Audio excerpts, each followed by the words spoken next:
Miege High School. Our game tonight features the Thunder of St. James Academy Tonight's contest is being conducted. Okay, ready to go. 1, 2, 3. 1, 2, 3. Test, test, test, test, test. Ready, ready, ready. 1, 2, 3. 1, 2, 3. Touchdown, St. James. 1, 2, 3. 1, 2, 3, 4, 5, 6, 7, 8, 9, 10. Touchdown, St. James. Big play. Touchdown. 1, 2, 3, 4, 5. Ladies and gentlemen.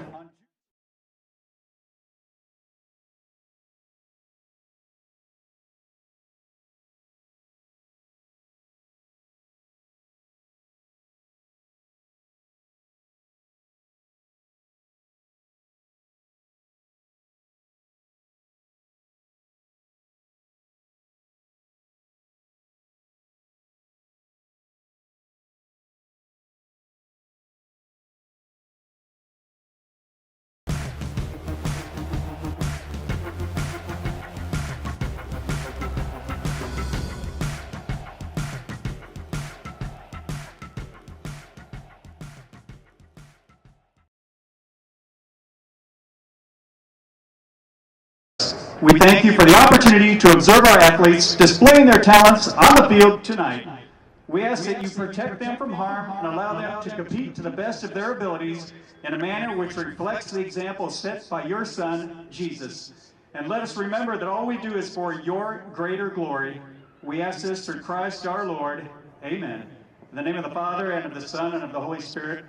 Please remain standing as we honor America with our national anthem as sung by the Cantare Deum Choir, led by Robin Christie.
Ladies and gentlemen, tonight we begin our kick for cash, where one lucky person will get the opportunity to kick a field goal from the 35-yard line for the chance to win $5,000. You can enter this contest for free. See Corbin down in the plaza area by the concession stand. Kick for cash. No entrance fee required.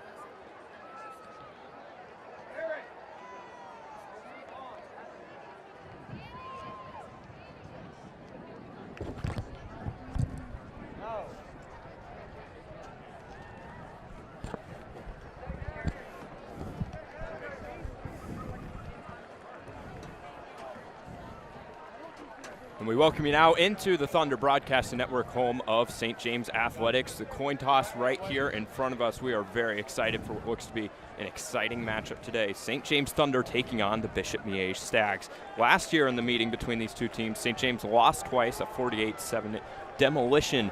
The first loss for the Thunder. St. James then lost 21-17 in the playoffs, sending him home a much more respectable game. In that one, St. James took that one down to the wire, but ultimately the Stags prevailed. And tonight looks to be a very exciting night between these two teams. New quarterback for St. James, Tyson Beshore, really excited to see what he brings. Transfer from Spring Hill, the senior quarterback, looks to be a really exciting player for St. James this year. For sure, I've heard a lot of good things from most of the players. A lot of good feedback about him. I talked to him today. He said he's very confident, very excited for this game. So we'll have to see how he goes out and plays. But it's been good things from a lot of the skill position players, a lot of the defensive players as well, which carries a lot of weight. If your quarterback is consistently torching you every day in practice, that's good for your games. Absolutely. You know, Tyson Beshore super ready to get out here and finally start playing with his new teammates here at St. James. The two returners for St. James, Gavin Puhala, number 26, John Tujak, number 25. Both the running backs for the St. James team will be returning it. So St. James will start the season with the ball. Luke Whitmore, number 18, will be kicking off here for the Stags. They're going to be kicking off from that right hash mark here.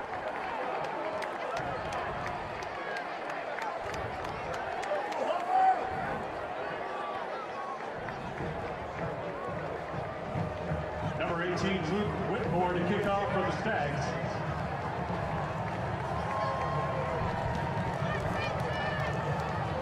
Whitmore will be kicking off from the 40 here.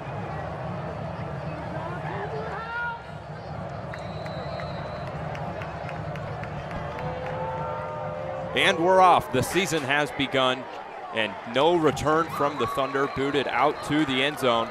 And now St. James will start with the ball at the 20-yard line.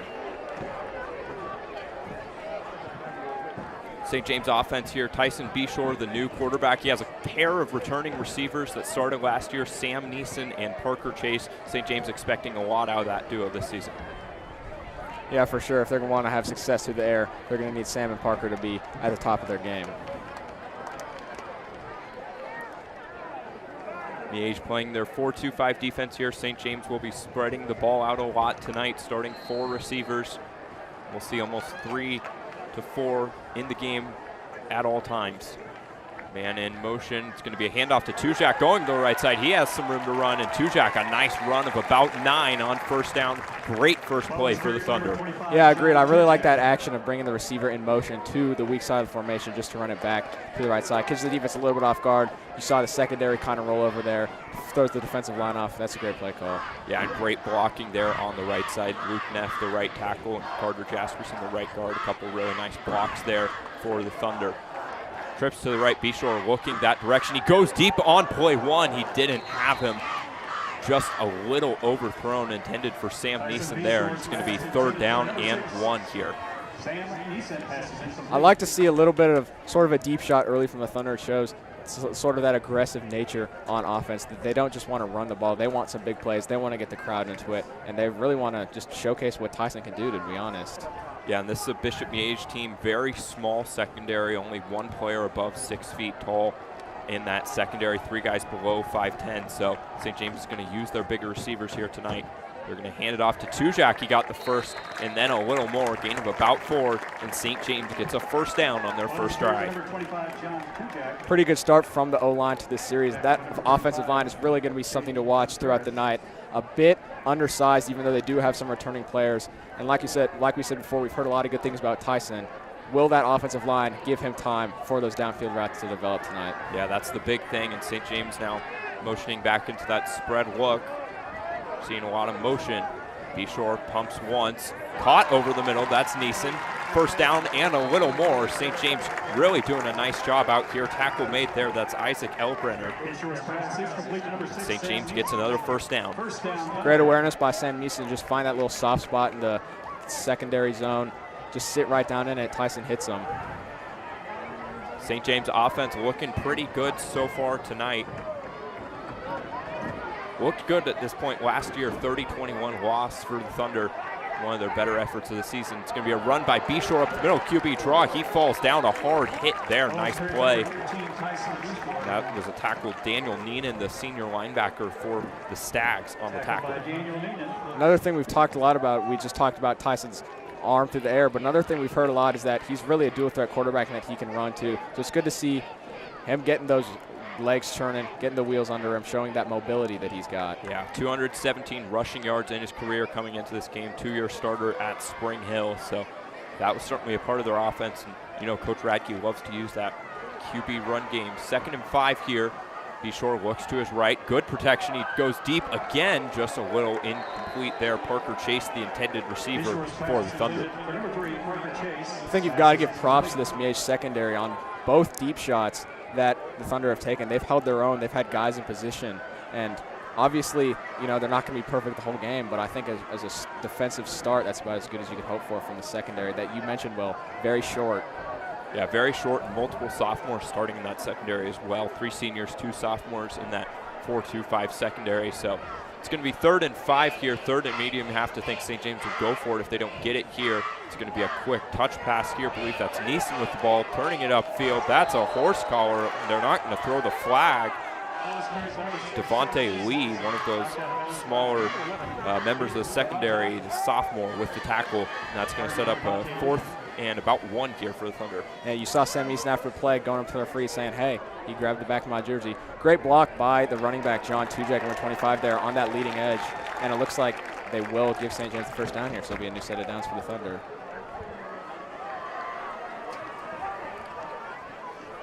So St. James will get the first down here.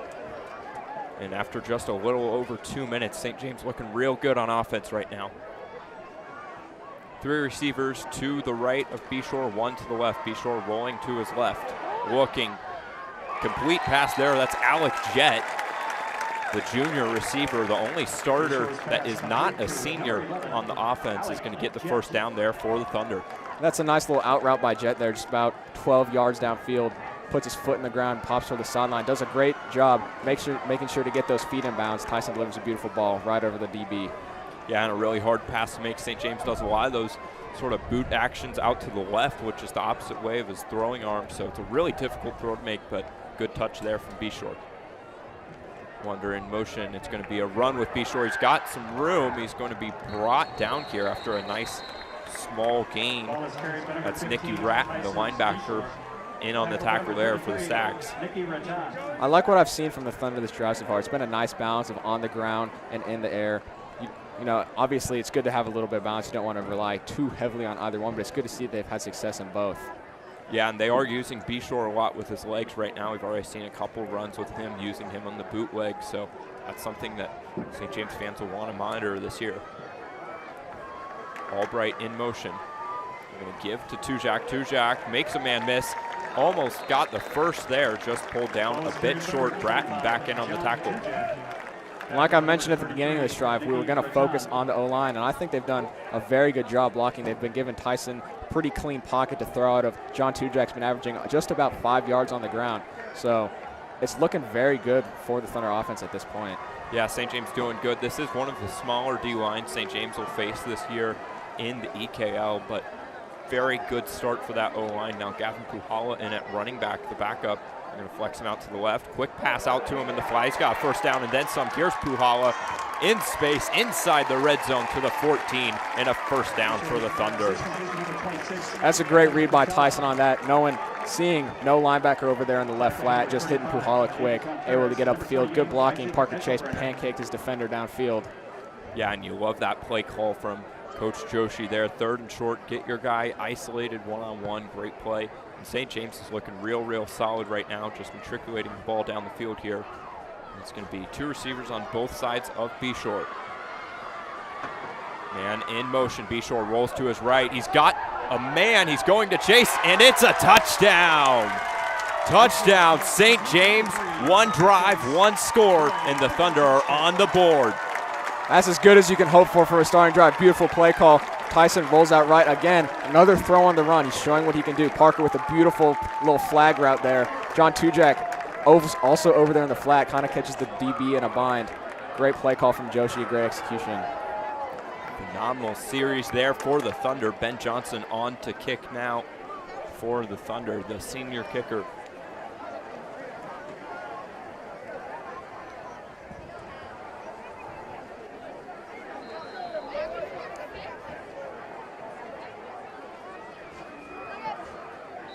Looks like it is up and no good. The hold was a little late there. Looks like the snap didn't come in how Wonder wanted it. So St. James is going to miss the PAT. Not something you want to see at this point in the year, but nonetheless can't take away from the amazing opening drive that St. James had on the offensive end. Yeah, for sure. That was pretty much everything you want to see from the opening drive of the season. Move the ball through the air. They didn't look rushed at all. They looked very confident in their system, able to just march the ball right down the field for the score. We have your phone up here in the press box. Javier Newman.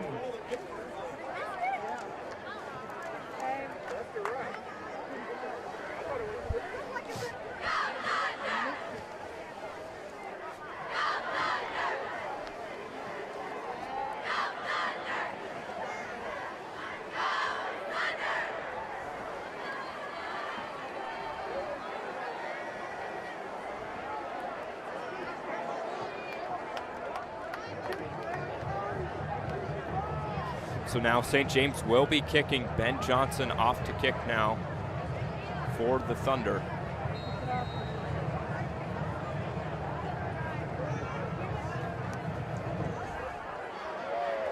It's going to be a good one. And dropped by Jackson. Jackson still with some room to go. Here he goes.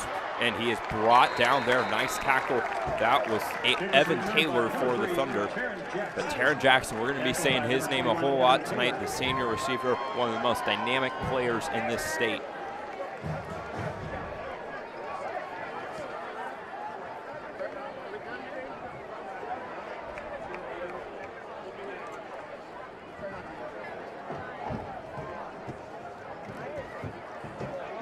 Marco Rodriguez, the quarterback here for Bishop Miege, the senior standing in at 6'4". He's got a real good arm, and you're going to see a lot of that tonight.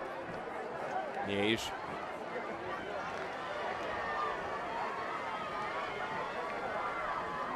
Ref talking with Rodriguez, the quarterback here, not sure what they're talking about. Looks like it's back to being game on. Going to be a handoff. Far Max Requette with the nice play there. That was Nick Nabassis, the sophomore, on the carry there of about none, maybe one or two. Yeah, now it's time for the Thunder defense to really show what they're capable of. They just starting on this Bishop Miege team. They have a lot of sophomores starting on this team, graduated almost their entire starting lineup last year. So St. James Thunder have switched to cover 3 for this possession. Rodriguez, he is brought down and taken down. What a play that was. Andrew Moyer starting now at D-tackle. He comes in and gets a big-time sack for the Thunder. Yeah, beautiful bull rush, just right up the middle, overpowers that guard. Able to bring down Rodriguez, huge third down stop. That's exactly what the Thunder wanted. They wanted lots of 3-and-outs in this game, and to get one on the first possession is as good as it gets. Yeah, St. James needs that pass rush. They bring back Requette and Dryling at D-end, but 2 new starters, Moyer and Zach Lero, starting at D-tackle. You're already seeing their impact. No Hornback now back to return Rodriguez. The quarterback, also the punter. Pretty decent boot here from Rodriguez, and it's going to be picked up here by Drury. He's going to take it forward a couple yards. And you could see the St. James coaches didn't love that, but turned out well for the Thunder.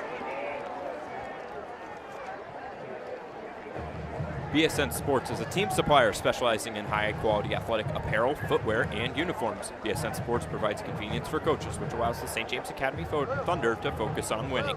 BSN Sports is a proud supporter of the SJA Crimson Club. Performance Rehab uses the latest and most effective treatments to meet your specific problem and guarantees your success. Experience the caring environment and the genuine concern they show when getting to know patients and their health goals. Performance Rehab is a proud supporter of the SJA Crimson Club. St. James back out here. It's going to be a quick handoff up the middle. Gets a couple, does Tujak down to the 44. Tackle number 33, Nicky Rotaz.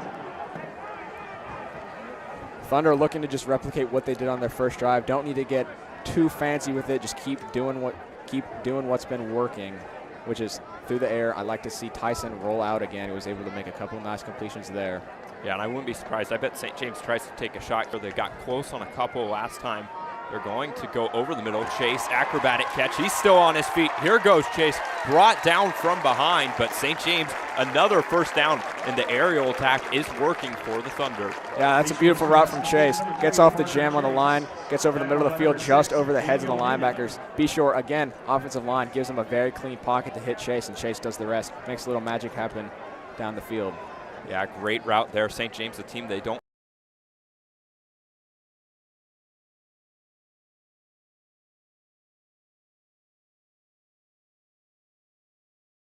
Quarterback / receiver, he's in at the bottom of your screen here. Albright in motion. St. James is going to give to Tushak. He has a hole to run through. He's still.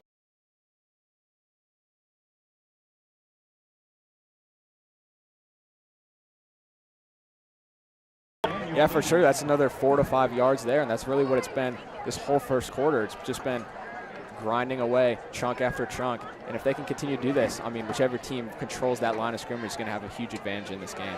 Absolutely, and St. James has to love no bad plays.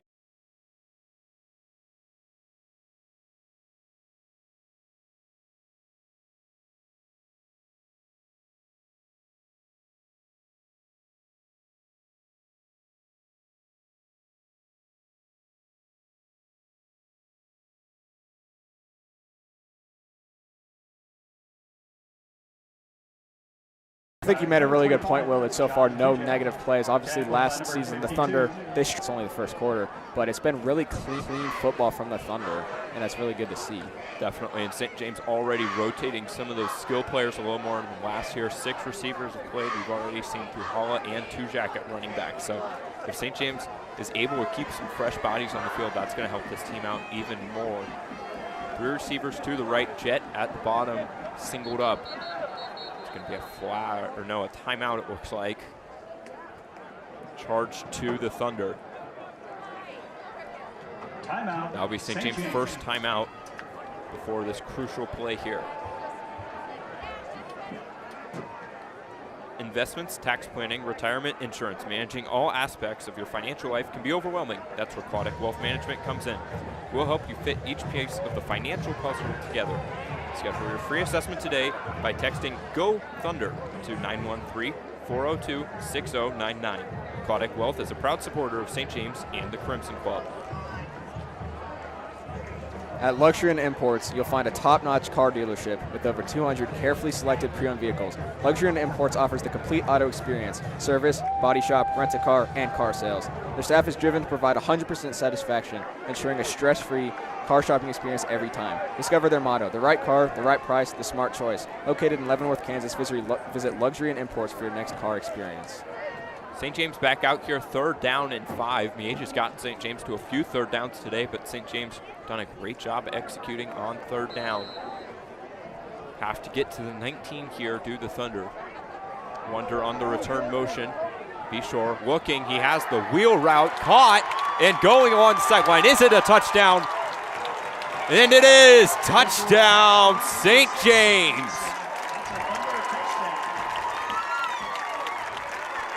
What a play that was. The touchdown pass there going to Sam Neeson, and the Thunder offense is rolling. It's another great read from Beshore. I mean, puts the correct touch on it for Sam Neeson's the 2nd touchdown to that back right corner.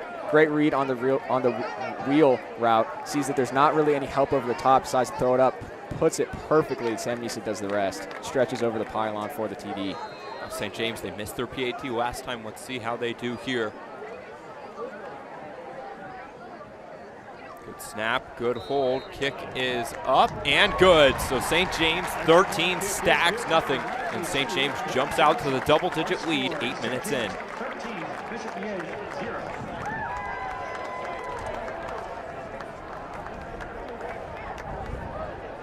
Go enjoy a smoothie with a purpose. Visit Smoothie King, located at Monticello Center in Western Shawnee. Their mission is to inspire people to live a healthy, active lifestyle and to be an integral part of everyone's fitness journey. Go to Smoothie King to rule the day. Freedom Physical Therapy and Training Center is proud to partner with St. James Academy in working to form the whole person. We look forward to helping others find freedom in their body, mind, heart, and soul. Go Thunder. Well, this first 8 minutes about as good as possible for the Thunder. And if they can keep this effort and intensity up all game, this is going to be a blowout.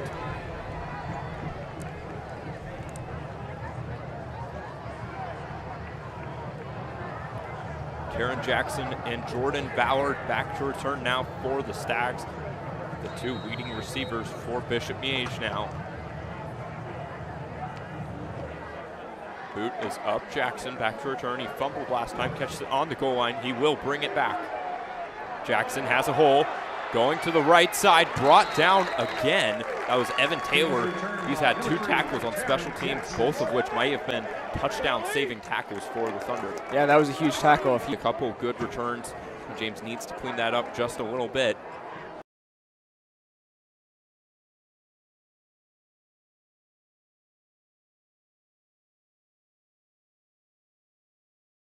And incomplete, batted down at the line there. That was intended for Jordan Ballard. It's going to be 2nd down and 10. Yeah, Rodriguez, that weak safety, Brady Boydson, is really watching that inside receiver in the cover 3 look. So he was right on it, and it's good to see. Now it's Miege goes with a bunch set, so they're really going to have to communicate here. Well, touch pass to Jackson. Jackson makes a couple guys miss. He's not going to make them all miss. It's going to be a gain of about 1. Max Raquette in on the tackle for St. James.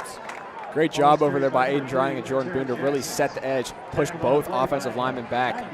Nowhere to go outside for Taryn Jackson. Had to cut it back in, and Max Raquette was able to come from the weak side to go make the tackle. So 3rd and 9 offense does not want.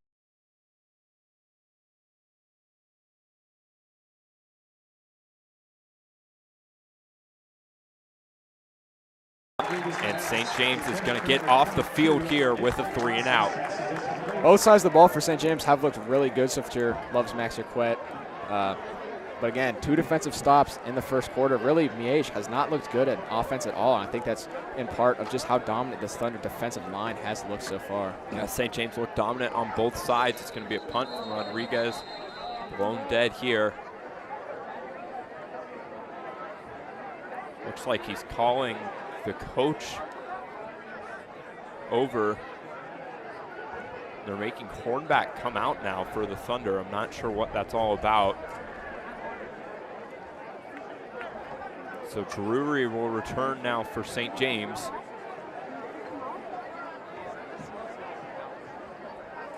I think maybe Hornback lost his mouthpiece. Kind of hard to tell from up here what exactly happened there, but Hornback will be coming out. Drury, the returner.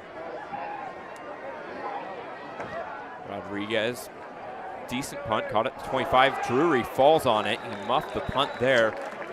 That could have been catastrophic for the Thunder, but St. James gets the recovery. And now with 2 positions on each side of the ball, you really couldn't ask for anything better. 2 touchdowns on offense for the Thunder. They've looked very patient, no rush, and they've just looked very in control of the line of scrimmage, which on offense means your running is better.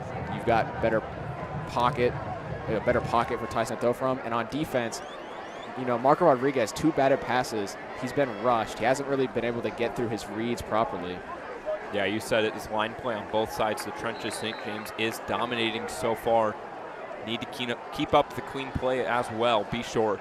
Drops back. He's got a pocket. He goes deep. He has Chase. He's got some room to run. Here goes Chase down the sideline. And a 3rd touchdown in the first quarter. St. James back on the board.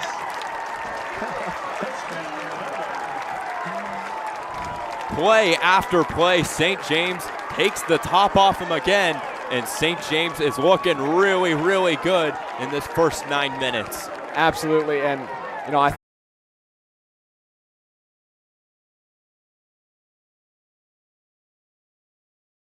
but now really love how St. James has come out and played tonight. They need to keep up this intensity, and things are going to be looking good for them. Ben Johnson back to kick off here for the Thunder. It's going to be an onside kick, and that was a surprise there. Michael Blunt, the starting tight end. Rather, that was Ashton Reiser recovering that one. So Miege is going to get it at the 45, and you have to wonder if St. James just didn't want to kick it back to Taryn Jackson, didn't want to let him get the ball in his hands that easily. Yeah, I mean, you never really know. Clearly, their defense has been amazing so far, so maybe they felt like, it doesn't really matter where Miege gets the ball. We've looked so good. It doesn't matter if it's the 35 or the 45, because both of Jackson's returns have been very good, so really the field difference isn't that big. Absolutely, and certainly a confident play by the St. James coaching staff there. Rodriguez is going to drop back. He's got a guy. It's Jackson against Drury, just a hair too far out in front. Jackson had maybe half a step on Drury there, just a bit too far out in front. And now it's going to be 2nd and long again for the Stags. That's nice coverage by Drury, though, on the near side. As you said, Taron Jackson, very fast. He's a great receiver. And Ben Drury, probably the best corner in this St. James program. Good to see that he's pretty much running with him step for step. Absolutely. Drury, like you said, him and Hornback, the only 2 returning secondary members for the Thunder, and they're going to need both of them to really step up for the St. James team as the season continues on. Vinny George now in at running back, the other sophomore back. It's going to be back to passing. Rodriguez looked like a hold against Moyer. Still moving. Rodriguez, he's dangerous out in space, makes a man miss. He gets about 5. And a good pass rush from St. James ultimately culminates in the 5-yard run. Yeah, and St. James does have to be careful because, Mark, like you said, Rodriguez has the leg talent and the leg ability to hurt you on the ground. But ultimately, great coverage in the secondary. All of his progressions seem to have been covered. Great pressure. You saw Maurer back there. It looked like the Miege offensive line got away with a little bit of a hold. But I think St. James loves to see that pressure, even if Rodriguez gets 5 yards out of it. Absolutely. We've talked about the offensive line a lot tonight. Defensive line done equally as well. 3rd and 5 at 10 sacks last year, I believe, and you just see it there. He can get in the backfield. We saw him play on this defensive line. Yeah, you've seen Miege. They were a team last year, pretty balanced run pass, but they are really throwing the ball a lot tonight. And finally, they're going to hand it off here, and he is brought down quick. You see why they aren't running. That was a great play for the Thunder, and that was a nice play there by the front 7 for the Thunder. Yeah, for sure. It looks like number 32, Jack Bevitt, in there on the tackle. And obviously, Thunder lost a big player in the middle of their defense last year, Spencer Dom. Great linebackers gone. It's going to be up to Jack here if you're a quarterback.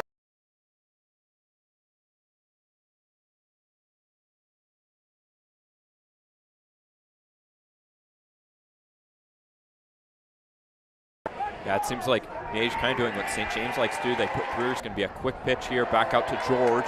George still fighting, still on his feet, but he's going to be brought down. A bevy of tacklers there for St. James. He's going to lose a couple.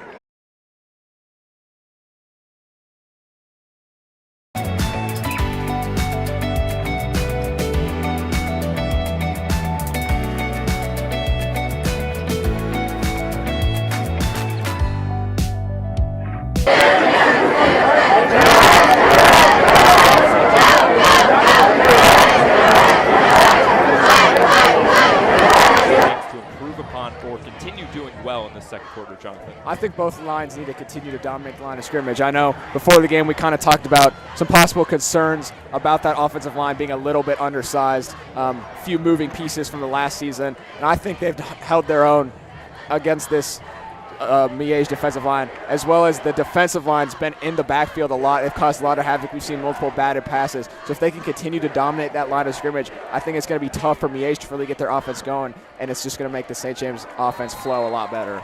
Yeah, and that's really important this play. 3rd and long. This is a big pass rush opportunity. Rodriguez.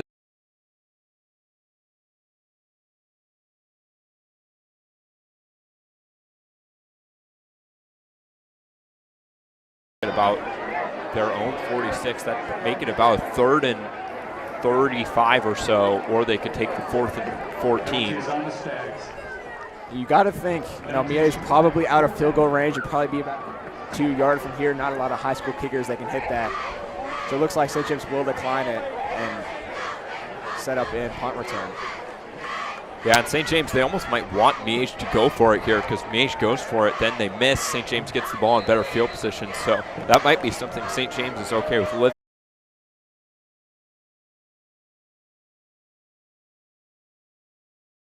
Have to keep their foot on the gas. They have to keep going 100% every play. They can't, with a flag.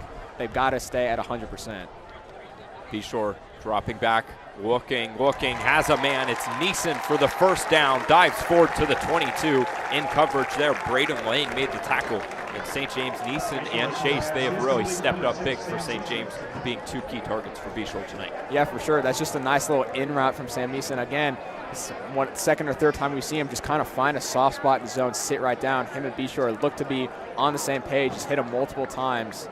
And that's a connection that's really going to have to grow, him and Chase, as this season continues. That's a hard thing coming in for Beshore. He hasn't played any real football games with these guys, but the connection has looked on. Quarterback Tyson Beshore.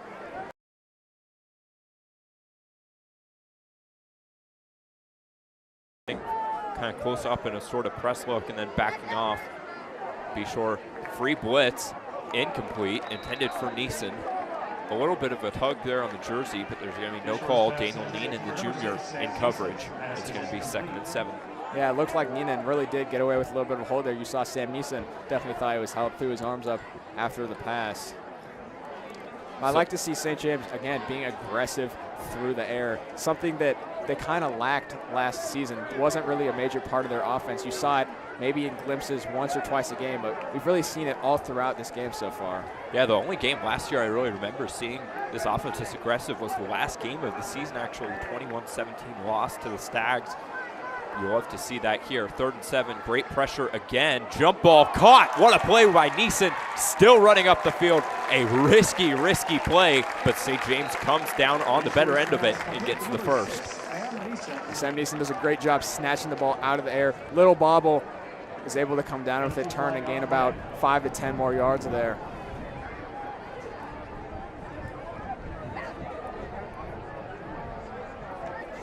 Looks like maybe a flag on the play. St. James backing up there.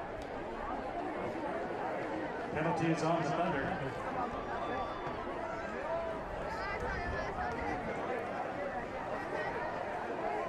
So St. James loses 5. It's going to be 3rd down and 12 now.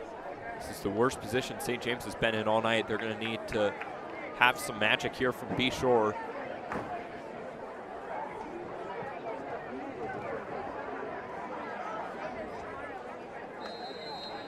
Clock's back and running here. 4 receiver set for St. James. Chase singled up at the top of the screen. Wonder now in motion. They're going to play action. Tunnel screen to Chase. Chase makes a man miss. Here he goes. Chase almost gets the first. Let's see where they spot him. Not much was there, but Chase made the most of it and got a big gain. It's a great play call now. The Thunder are looking to go fast. Yeah, they're going to do a QB sneak here, I would guess. And there's going to be a timeout by Miege. They got it off just in time. Miege didn't have one of their nose tackles in there, so if you're running a QB sneak, that's perfect for St. James, but unfortunately the timeout comes right before St. James gets it off. Performance Rehab provides patients with effective outpatient rehabilitative care, from physical therapy to sports medicine services to industrial injury rehabilitation. We are excited to welcome Performance Rehab as a new sponsor of the Crimson Club. Patrick Exteriors is a local-owned, family-owned business since 1996 and is the leading installer of James Hardy siding products in Johnson County. Patrick Exteriors know the problems and solutions for homes in Kansas City and is a 3-year member of the Crimson Club.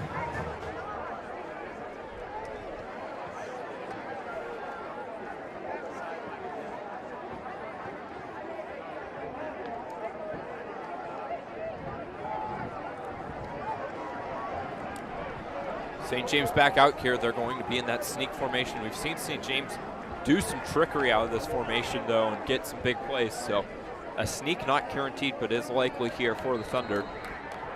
St. James almost never goes under center, and they're going to be under center here. Beshore fighting. Looks like he got the first. That pile's ahead of the line. St. James signaling the first. Refs still haven't called it yet. The Miege offense is ready to come on the field. They're going to have to bring the chains out. No, they're going to give him the first.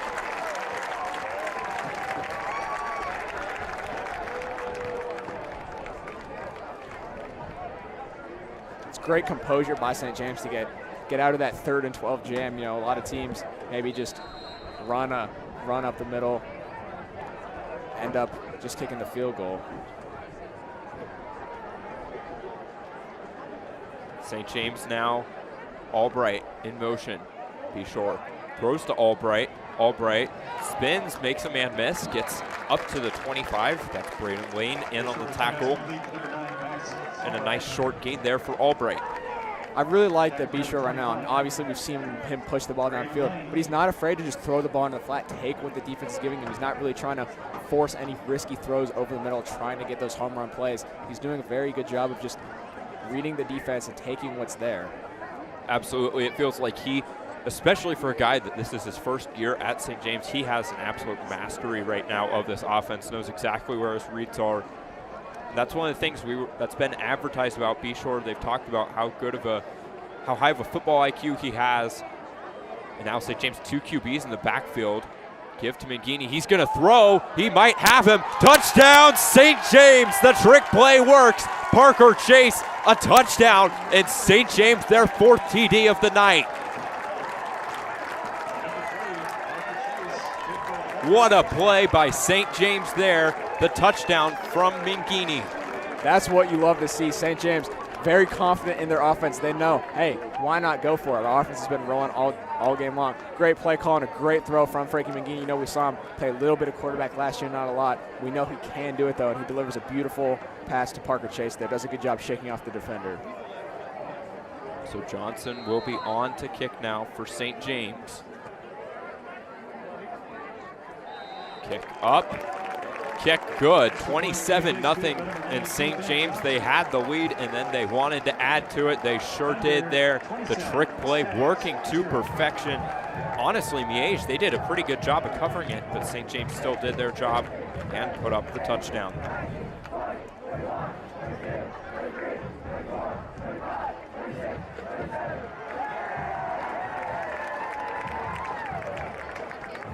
CatholicFaithStore.com is a local St. James family-owned business offering Catholic medals, rosaries, statues, and more. And they're another great sponsor of the Crimson Club. Thunder families get a 10% off their purchase with code SJA10 at CatholicFaithStore.com.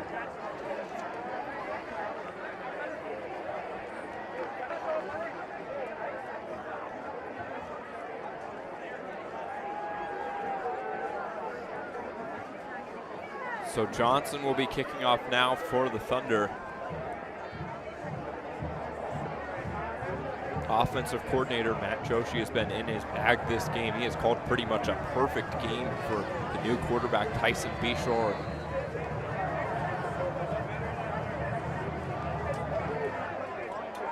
High kick right at the corner of the end zone. He caught it and stepped out of bounds, and they said he was out of bounds. So if he would have caught it in bounds and then stepped out of bounds, it would have been St. James, or it would have been Bishop Miege ball at the 1, but they're going to say he was out of bounds, so Miege is going to get it at the 35. Big field position switch there, and Miege getting a little lucky on that one. And, well, I like what you said about Joshi's play calling. I mean, I think he knows that, hey, he's been in our system, but he's never played a real game for us before. Hasn't been in the system for, 3 years as some of the other starting quarterbacks that we've had. And he's really just calling the simple plays. I mean, that trick play on the Mangini to Chase touchdown was really the first complex play you've seen in a long time. But it's just been a lot of easy routes, and he's just trusting Bishore to make the right reads, and he's doing a great job at it. Yeah, you said it. He is trusting Bishore. That's the thing I feel like Coach Joshi is doing right now. He is really letting Bishore go through his reads and make the right decision, letting him play football, and he is doing a great job of it. 35 now, Rodriguez drops back. Finally gets one to Jackson. Jackson out there, gets a few. Tackle made. Hank Schreiner, the senior linebacker, in on the tackle for the Thunder. Pretty nice job by Connor Scan, the senior corner, number 22 on the near side, just keeping Jackson in front of him. I know, obviously he's a speedster, so you want to give a little bit more leverage, but again, you can't get burned by that short stuff and then get kicked over the top. It's going to be a quick handoff, and that is not going to work. Max Raquette, the DN, making a big tackle for Ross there. Raquette, he had a great season last year, 13 TFL sacks last year, and showed out against St. Thomas Aquinas, St. James rivals, but that was a really nice play. He's had a great start tonight. Yeah, and I know he's mentioned to me before that he is coming for that sack record. He wants it. He knows he can get it if he has another great season like he did last year. And I think from what we've seen so far, I think it'd be safe to say he at least has a chance. Absolutely. There's a lot of records on the table to be broken if St. James can have a season that they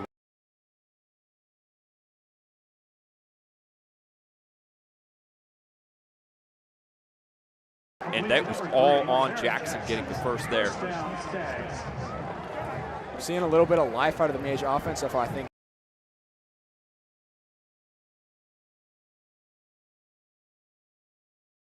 Get the ball to Taron Jackson. Let your playmakers make plays. Four-man rush.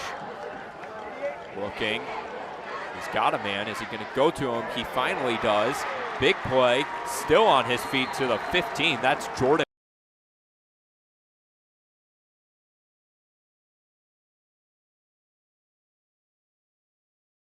Wide open in that zone. Looked like between the corner and that safety. Marco Rodriguez does a nice job escaping the pressure and delivering a dart right to him. Yeah, that's where Rodriguez is dangerous. Those sort of off-script plays. You see Aaron Rodgers, Pat Mahomes, those sort of guys in the NFL. Not great runners, but they're really better outside of the pocket. Rodriguez, he's out there running around again. He's just going to throw it away.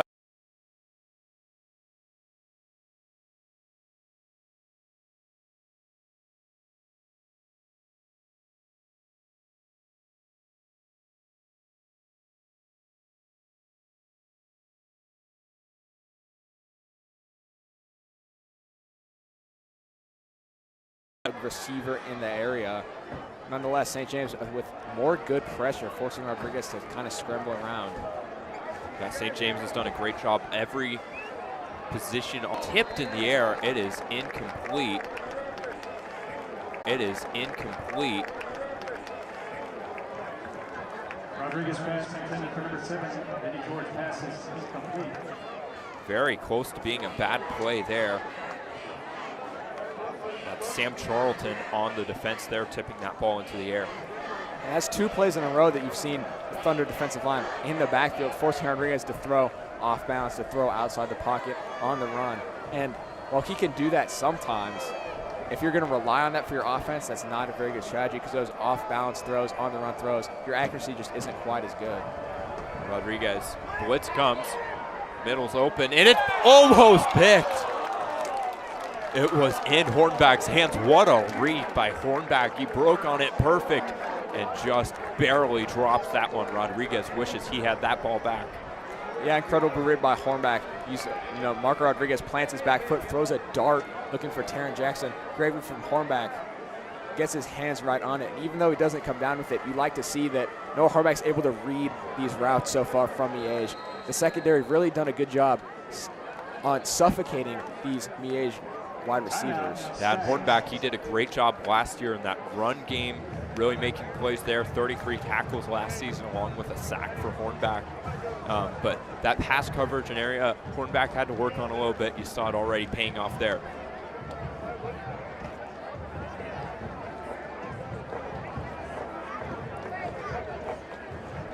And we bring it back into the booth here. Jonathan May alongside Will Nichols. Jonathan, this has been about as good as anything could go, but Miege here, they have a tough decision. 4th and 10 at the 15. They could kick the field goal, put some points up on the board, or they could decide to go for it here, and that would be a risky choice. What do you think Miege should do here, and what do you think they will do?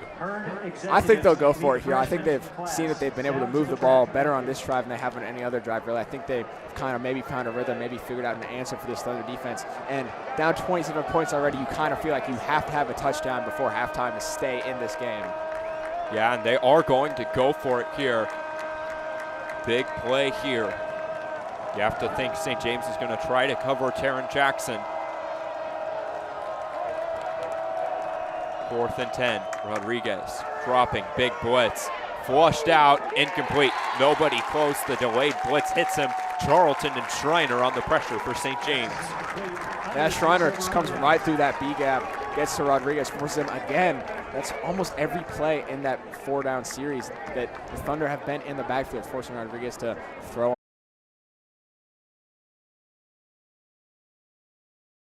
Or D-back rather on Miege, 6 foot 160, and a great play on the ball there against Neeson. Yeah, pretty good route there from Sam Neeson. I think you just got to give props to Lane. He was there, he read it, able to get his hand in there and break it up. It really did. It was another great throw from B-Shore. Hit Sam Neeson right in the hands in stride. Lane does a great job getting in there and break it up. St. James, they're getting creative with their motions. We're seeing a lot of different motions we haven't seen from the St. James offense. B-Shore, quick pass tipped. It's going to be incomplete. And Nick Nabazas there got his hands on the ball. Nabazas started at running back today. They haven't played much since then, though. It's been mostly Vinny George, and he got his hand almost forcing an interception there. Now it's 3rd and 10 for the Thunder. And I think if you're the Thunder here, just trying to maybe pick up some yardage, obviously you want that first down, but if it doesn't happen, I think obviously you punt the ball away this deep in your own territory, trust that your defense goes and does its job again. Tight coverage from the secondary here. It's going to be Chase in motion. Good blitz. And room for B-Shore to run. Here he goes, first and then some. And again, a smart play from B-Shore, making the right read and getting the first down for the Thunder. Yeah, that's really good instincts there. Feels the pressure coming. His first 2 reads aren't there. Pretty good coverage from the Miege secondary. Sees big patch of grass to the left side. And again, like we said, he's taking what the defense is giving him. He just goes and runs, gets that first down, doesn't try to force a pass into a very tight window. And that's a way right there when you have an inexperienced offensive line like St. James has. They do have 5 seniors, but they haven't played a ton. Definitely haven't played together a lot. When you have a group like that, having a quarterback that's mobile and smart really helps out. B-Shore drops back. 5 routes. It's going deep to Jet. He's tripped up. No PI. I think that was the right call. Looked like he kind of just fell over his feet there, and it's going to be 2nd and 10. Looks like B-Shore may have had Sam Neeson on the near side out route, but again, I love to see the aggressiveness and taking a shot downfield. You know, that's never really something we complain about. Absolutely, and that's something we talked about last year. We didn't have really a lot of those plays. Parker Chase, he was a junior last year. It was his first real time playing varsity. He could do some of those things, but there wasn't really the time for the quarterback to make the throws. The quarterback wasn't there, but now St. James is really having the guys they have, the weapons that are able to execute on those more long developing plays. It's going to be a screen, and it's going to be incomplete there. Don't love to see that. Intended for Max Albright. Pass intended for number 9, Max Albright. Pass is incomplete. That's another fancy motion from the Thunder there, getting creative, trying to get the playmakers in space. And like you were saying earlier, Jonathan, trying to make things easy on the quarterback, B-Shore, in his first game in a Thunder uniform, trying to make his reads simple. It's a good idea, just incomplete. St. James starts in the bunch. They motion out to the spread. Neeson in motion. Free blitzer. B-Shore hits Neeson. Incomplete, almost picked off. B-Shore smoked there, but he hit the right guy just off the hands of Neeson, and it's going to go to 4th and 10. Yeah, the free rusher off the edge really didn't give him a lot of time. Does a good job avoiding the sack, able to hit Neeson in the hands just a little bit high. Neeson unable to come down with it. Like you said, Will, the Thunder really have ramped up their motion in this game so far. I feel like this is something we didn't really see as much last year. And not only does that make it more difficult for defense, it exposes their coverage. So now it's easier for Tyson to get a read on what coverage it is. He can watch, see if the defenders are following the guys across the motion, see how the secondary zone shifts because of it. And that can dictate, you know, his read 1, his read 2, what he knows will be open. Absolutely. The kick from Boydson there goes out at 47. Like you said, Jonathan, that motion really is a new part of the St. James offense. And when you have the receivers St. James has that have the experience like Chase and Neeson and even Wonder, that really helps. But having a quarterback that's new, having a quarterback that's smart, those things are all big advantages for the St. James team. And the other thing, it's going to make it really hard for teams in the future weeks to scout for St. James, having some of these new wrinkles added to the offense. Navazas back in at running back here. Too tight formation. Rodriguez drops back, 4-man blitz, quick pass, Jackson catches. It's about 7 there. Skahan with the tackle. And again, I think you're seeing Bishop Miege just trying to get it to their playmakers, that being Taron Jackson, quick, try to get it to him in space and let him make something happen. You know, earlier in this game, they just looked a little out of sync. They were maybe trying to force some things. They didn't really look super sure. Now it looks like they've sort of found their rhythm a little more. They're trying to get it to their playmakers. Yeah, and at some point here, St. James is going to start really buckling down on Jackson, but when that happens, got to watch out for the deep ball. Navazis gets the first and then some, dragging some defenders along with him. Brady Boydston in on the tackle with safety, making the play there. Ball is carried by number 22, Nick Navazis. First down, Stags. So Bishop Miege back-to-back drives in St. James territory here. The offense rolling a little bit better. Rodriguez, quick pass Jackson, quick out route. Gain of only 4, but Miege will take those quick gains for Jackson. Yeah, and that's the second time this drive we've seen Rodriguez. His first read just right over to Jackson in the flat. And again, those 4 yards, I mean, Miege, obviously every team wants those big plays, but there's something to be said with just kind of.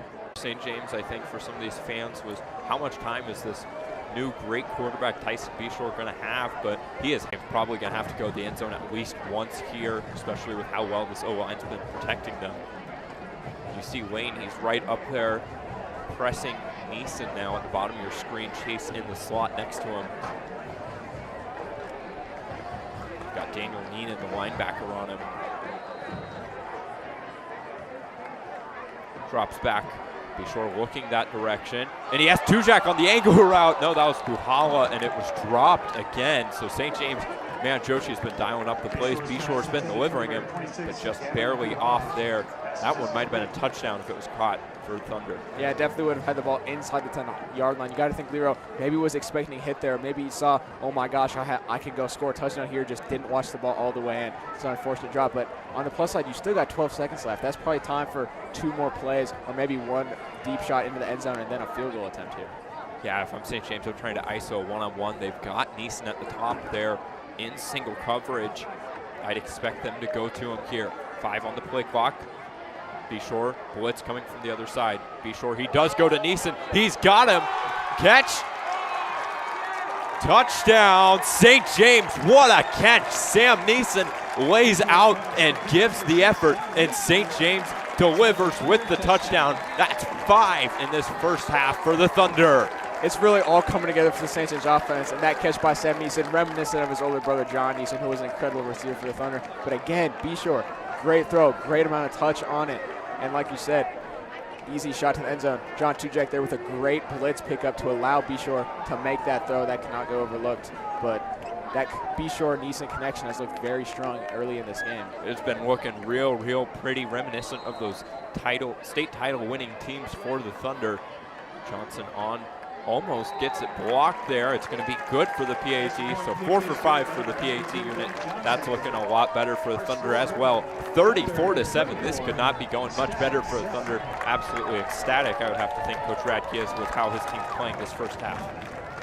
Yeah, and I think not only about the football team, but just maybe the students of the school as a whole. I know, I don't remember who I was talking to, but they said that in a high school, the culture of the high school is just different in the fall when you've got a good football team. And last year, you know, there's a lot of struggles, a lot of students asking the players, you know, is it even worth going to this game? Are we going to win? I think this is a message to the whole school that we have a great football team here, and everyone needs to show up to every game because we have talent on the field, and we're looking to make another run to the state championship this year. Absolutely. This team had really not been kind of in the playoff race for a couple of years. It'd been a question even going into this year. It still is a question whether this team is going to be at that level, especially heading into 5A. It's going to be a lot tougher path for the Thunder, but boy, oh boy, they have looked really good so far in this one.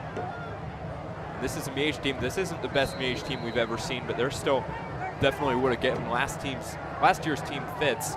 St. James handling them well tonight. Johnson kicks it right at Jackson, gets it at the 4.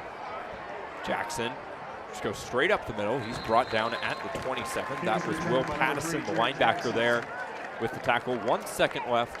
I would expect the Stags probably to kneel on it and go to half here. Not much upside to trying to take a shot with how little they've been able to really execute on those deep balls today. And you see St. James bringing Sam Neeson into that secondary. They want that receiver who can jump. He's got the hands just in case Miege does try to take a deep shot, which I don't think they will. I believe they'll just kneel it. And we'll go into halftime up by 27. St. James in a prevent defense here. They're not in a formation that would suggest they're kneeling here. Stahan still out there pressing Jackson. Three-man rush. Complete to the tight end. Now let's see what Miege does. He's going to almost make Bevitt miss, but Bevitt and Schreiner, the linebackers, they finish it off. And St. James 34, Bishop Miege 7. This has been a phenomenal first half for the Thunder.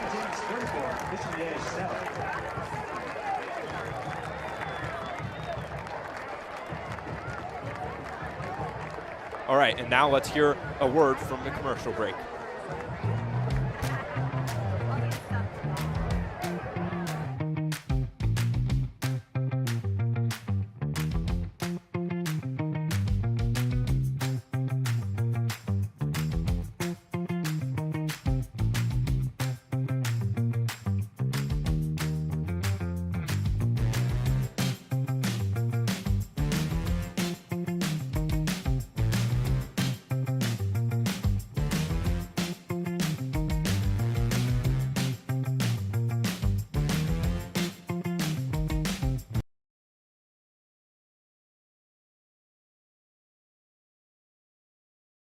What was your biggest takeaway from that first half?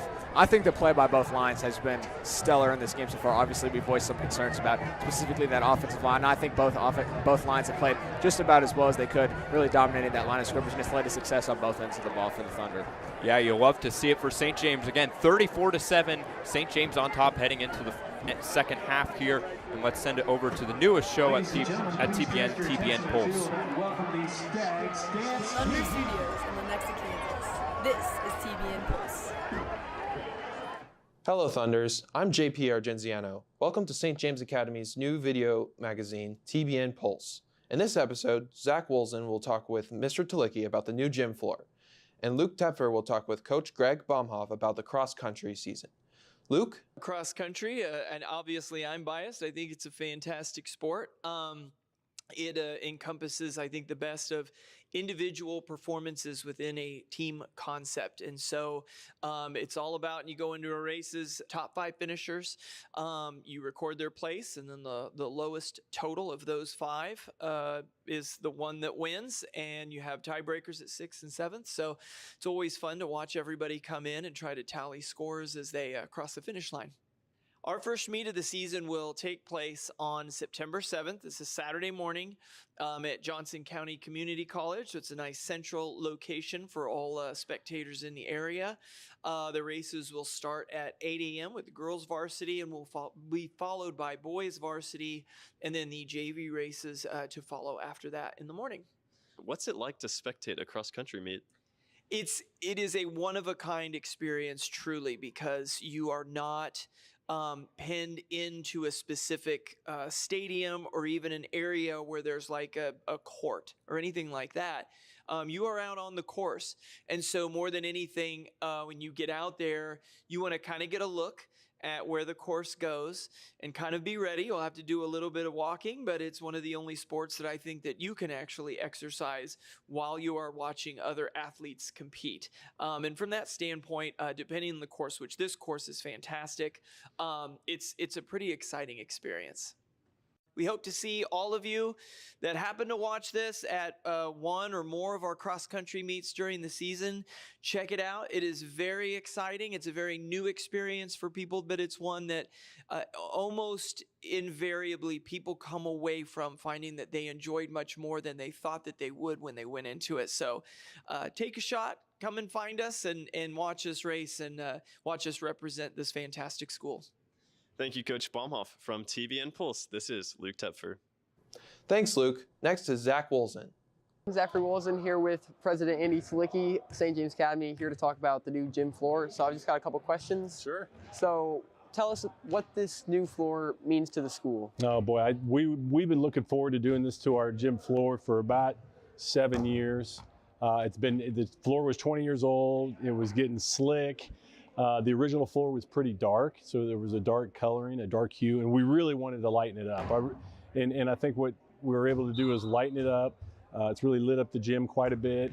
It's going to be a much better surface for volleyball, for basketball, for everything that we're going to want to do. And we did a rebrand of the logo. So the logo is the new logo that we did about 7 years ago. So yeah, it means a lot, and it looks beautiful.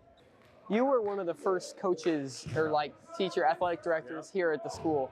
What does it mean for our coaches and our teams to have a floor like this? Yeah, it means a lot. You know, when I first got here, I was the first athletic director and the boys basketball coach. But for us now, it just kind of brings cleanliness to the gym. It really makes it a lot sharper. It matches everything else that we've done over the last 4 or 5 years in the building. So having this floor today was really important. It was really pretty necessary after 20 years of the floor being used. Yeah, what was your favorite memory on the old floor? I think it was year 2 when I was still coaching, so we only had freshmen and sophomores, and we were playing a varsity schedule, and we were getting beat pretty bad by a lot of people because we were so young. And I remember we won a game on a Michael Huppy corner 3 over in that corner over there, and the place went absolutely crazy, and it was kind of like the first fond memory of winning a really big basketball game for St. James. Thank you so much for your time. You're welcome. Thank you very much. Thanks, Zach, and thank you for watching today. We'll see you next time on TBN Pulse. God bless you and go Thunder.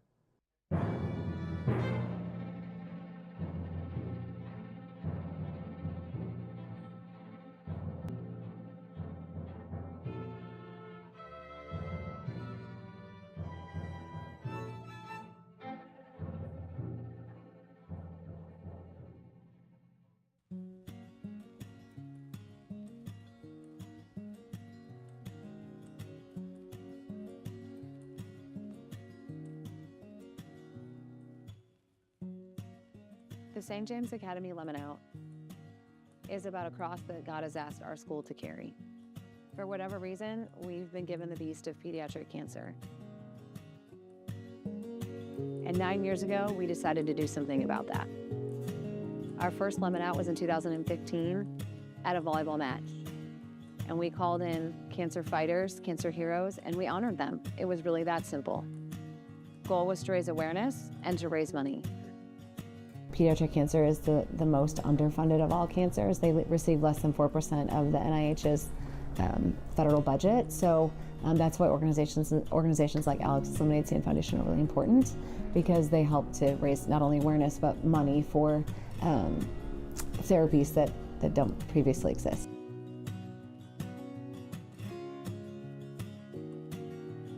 September 12th, that's next Thursday. We want them to come dressed in yellow. We want them to come ready to participate in the hero ceremony and to bring money, because we've got lots of awesome prizes and raffles, and we're going to have food, and everything that we earn next Thursday will be put on our page and doubled by Volvo. So we have an opportunity to make a lot of money next week for pediatric cancer. The game will start at 5. We'll do the hero ceremony immediately after the JV game, and then varsity will warm up and play. Raffle items will be sold immediately after school. We'll set up the food and everything right around game time, and so there'll be lots of activities. There's face painters, there's some awesome prizes. We have a Travis Kelce signed jersey, we have a Trent McDuffie signed jersey, we have Jordans, we have all kinds of cool things that are up for grabs.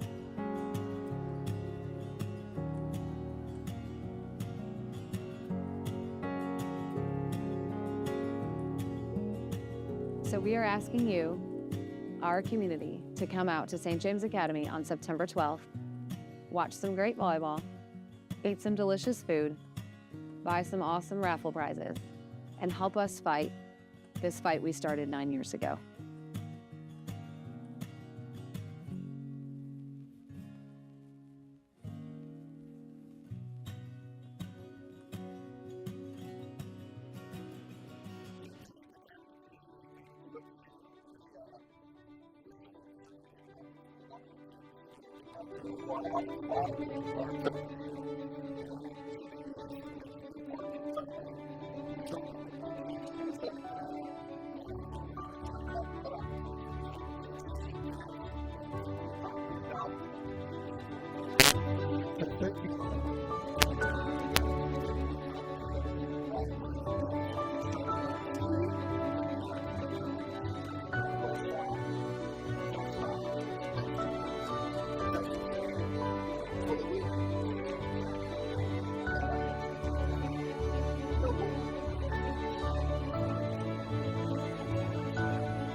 We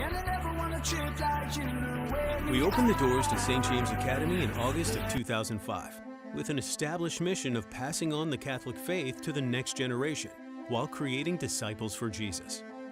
18 years later, that mission has remained the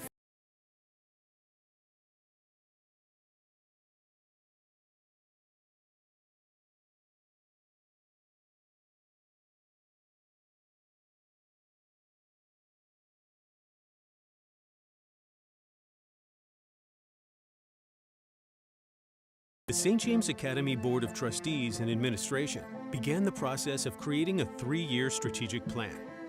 It quickly became apparent that facility needs on our campus were a priority, and the need to complete a campus-wide master plan was key to our future.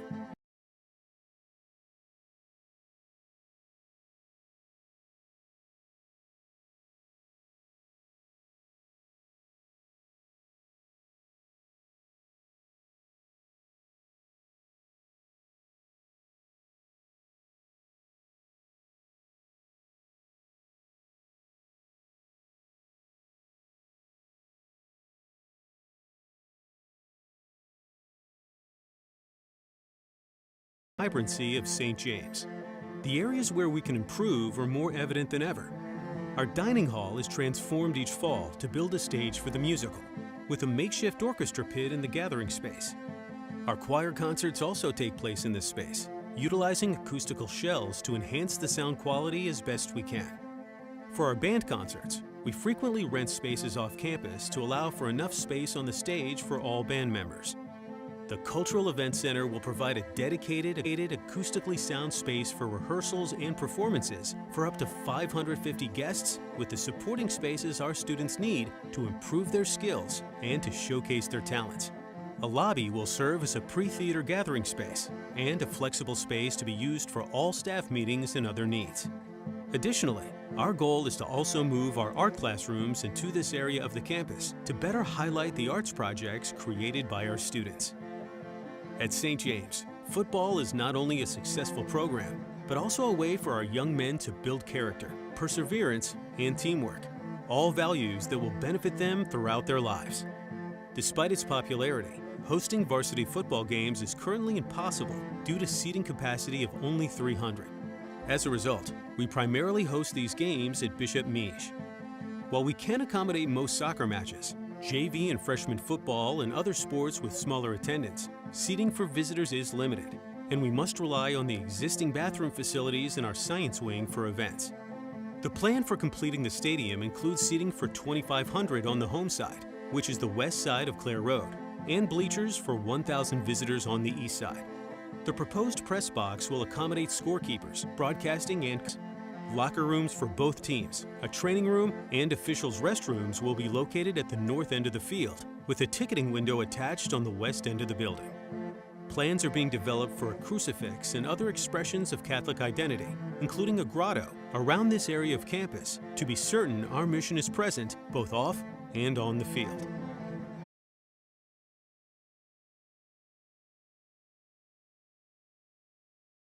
To meeting that future together.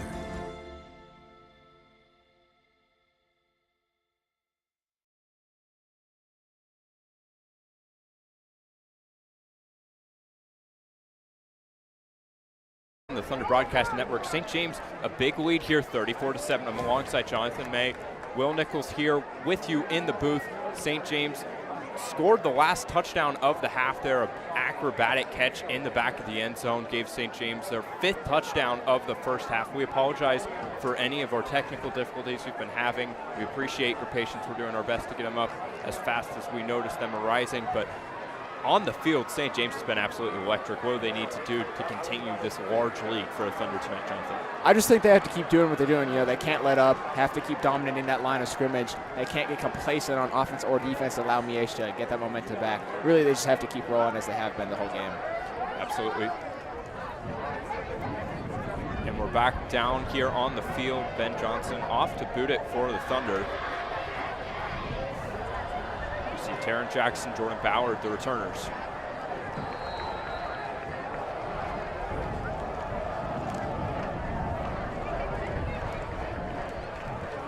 The It's off. The wind has picked up dramatically here. It's going to go out the back of the end zone. We're feeling probably about 10 to 15 miles an hour right now, and it's a lot more consistent. So that's going to really impact the game out here. We're going to have to watch out.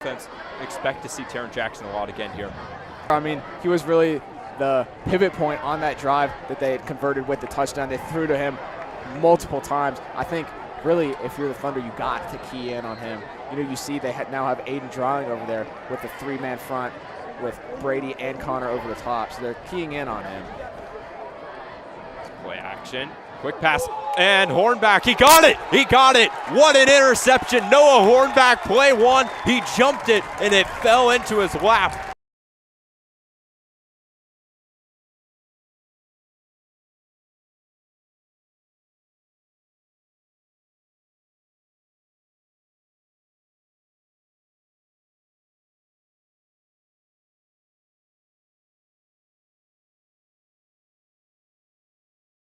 Seen him jump, and you just love to see that anticipation and that reaction time from the St. James secondary. Yeah, it's the instincts. This guy's played probably about as much football as anybody here at St. James has. He was one of the few guys that really played a lot as a sophomore, so 3-year starter now. And you talked about it, that anticipation has been elite tonight. If we see that the rest of the year, he is going to be a pain for offenses. Fumble on play one, it's down. Miege has it.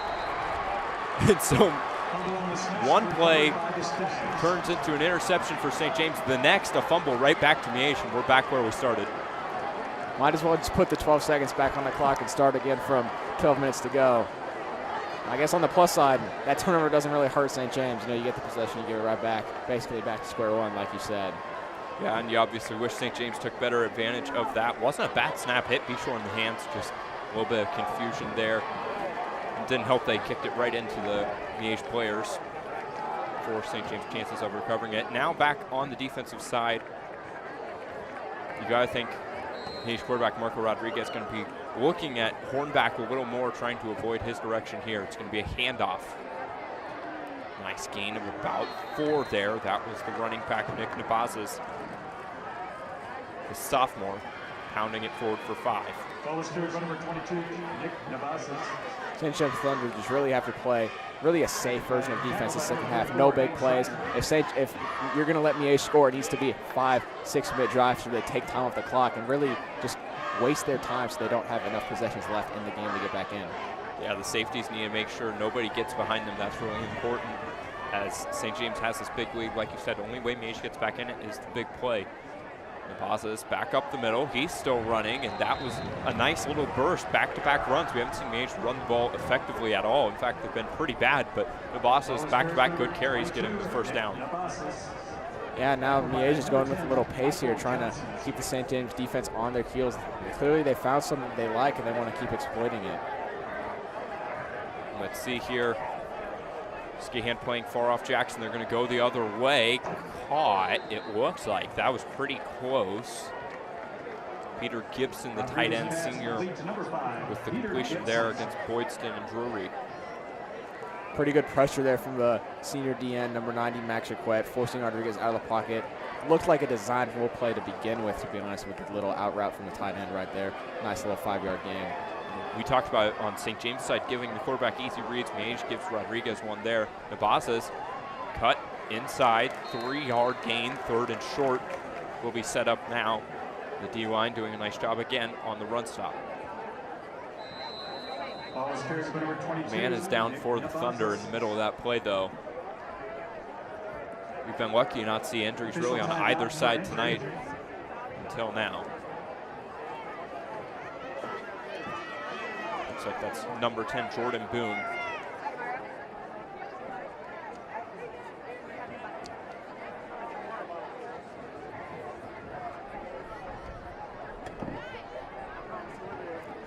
Boone, a senior, getting his first start tonight for the Thunder.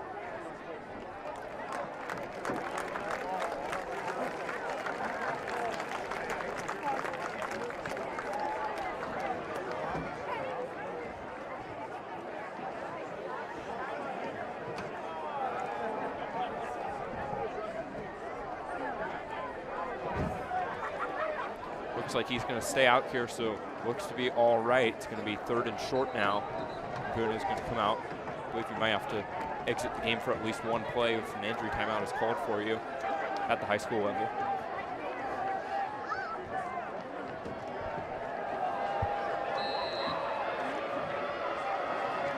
Third and 2. Clock is running. Rodriguez gets it. Quick pass, it's going to be a first. Back out to Gibson on the quick pass there. This is a really interesting adaptation that St. James made on that play. They brought Brady Boynston, who's been playing that weak safety position, over to press Taron Jackson, leaving Connor Scan, the corner, over the top, and bringing in Will Schuster, who's typically a backup corner, to play that free safety position. At least that's what they did on the last play. And now it looks like they're going back to single coverage, so I think they're really just trying to mix up the coverages on Jackson, keep Rodriguez especially confused on how many people are really on him. It's going to be a keep by Rodriguez.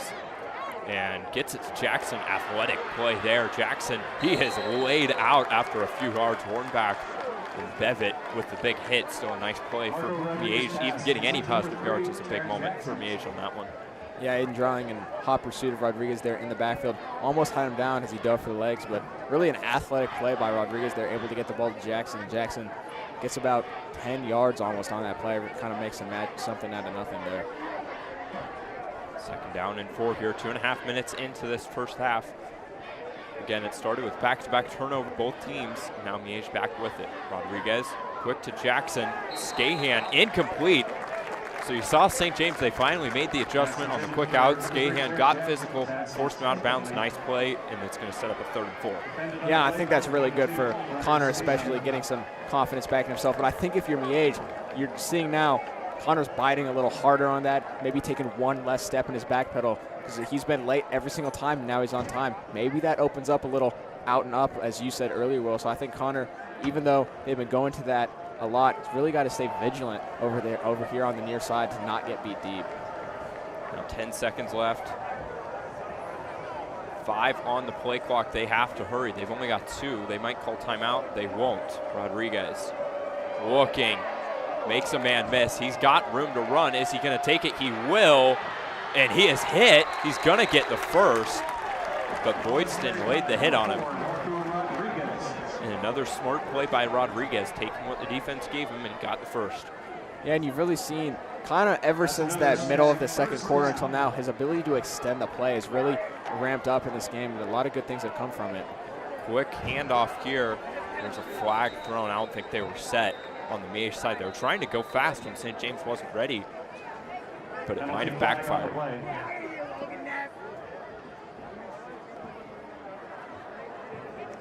Yeah, likely going to be in a illegal formation. At least 2 receivers at the top of the formation, still moving on the snap. We're not set at all, so this play should be coming back a few yards. You see, they might have kept St. James in the spot where they had too many guys on the field. The refs are discussing it now.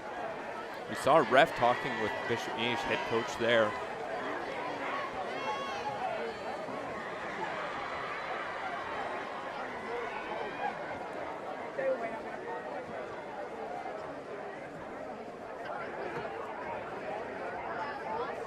Have to wonder maybe offsetting penalties.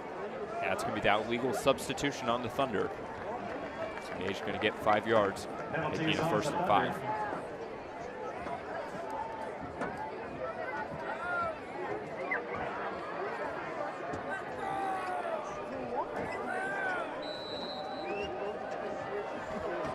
First and 5. Rodriguez. RPO. Hits Jackson. That was a low throw. I think he caught it. They call it a catch. 1st down for the Stags. Gain of about 10. Really, this Miege game plan, you could very obviously see the shift. You know, in that first quarter, it looked a little out of sync, but towards the end of that second quarter and into the second half, it's really just been the short stuff. They're just quick hitters, and they've just kind of been marching the ball down the field. Granted, they are taking a lot of time off the clock, but points is still points, and it gets them back in the game if they can convert here. Feels like both teams are waiting for the other to make an aggressive move. Here might be that move. Rodriguez, he has Jackson deep. Incomplete, great coverage, and they throw the flag late. The St. James secondary did not like that. And a little bit of chatter both between Skahan and Jackson there after the play. It looked like good coverage, but maybe a little too physical by Skahan.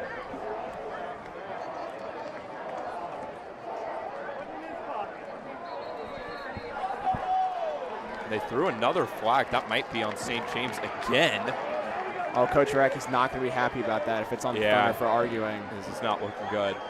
You can see both teams' coaches are trying to tell their players they got to rein it in a little bit here. You'll worry about that in a game like this. A 27-point deficit here for the Stags. When these games, when they stop getting close, the chatter, it feels like, really starts up a lot more. Guys get more undisciplined. There's less to play for. Yeah, the team down is trying to come back, prove a point, just trying to get anything they can. The team that's up is like, hey, we're winning. You guys, we've been destroying you all game. This is what we really are. So, like you said, tempers are flaring. Both coaches probably got to make sure that their players are under control. And you see Skahan and Ruquette exiting the game now for the Thunder. Refs talking to both coaches right now. I do understand Khan's frustration on that call, though. It looked like great coverage. Maybe he got there a little bit early, but it didn't look like there was a lot of contact there, even though he was able to get the hand out and deflect. So I understand his frustration. It's just, even in a game like this, got to be able to keep your emotions in check. Yeah, it's so hard to tell from up here, but it really did look good. And once that happened, you saw St. James surprised. Jackson started doing a little flag motion, seemingly taunting the Thunder players, and some of the Thunder defenders seem to take offense to that and stand up for Skahan a little bit, and I think that's where the flag comes from. So you understand it from the St. James players trying to stick up for their guy, but you can't have 30 yards of penalty yardage go in the Stags' favor, and now they're going to get it at the 7 on the 1st and goal attempt here.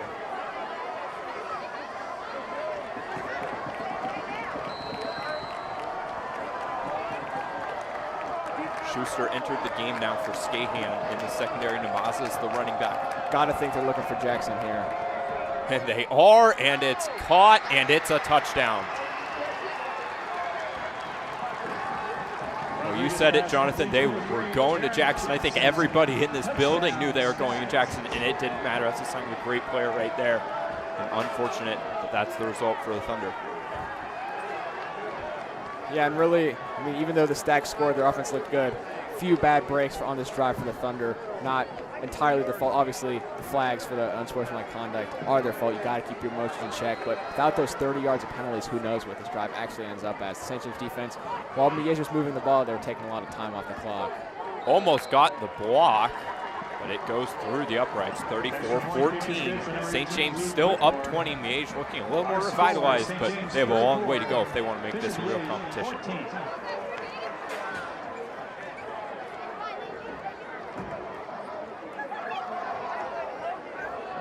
BSN Sports is a team supplier specializing in high-quality athletic apparel, footwear, and uniforms. BSN Sports provides convenience for coaches, which allows the St. James Academy Thunder to focus on winning.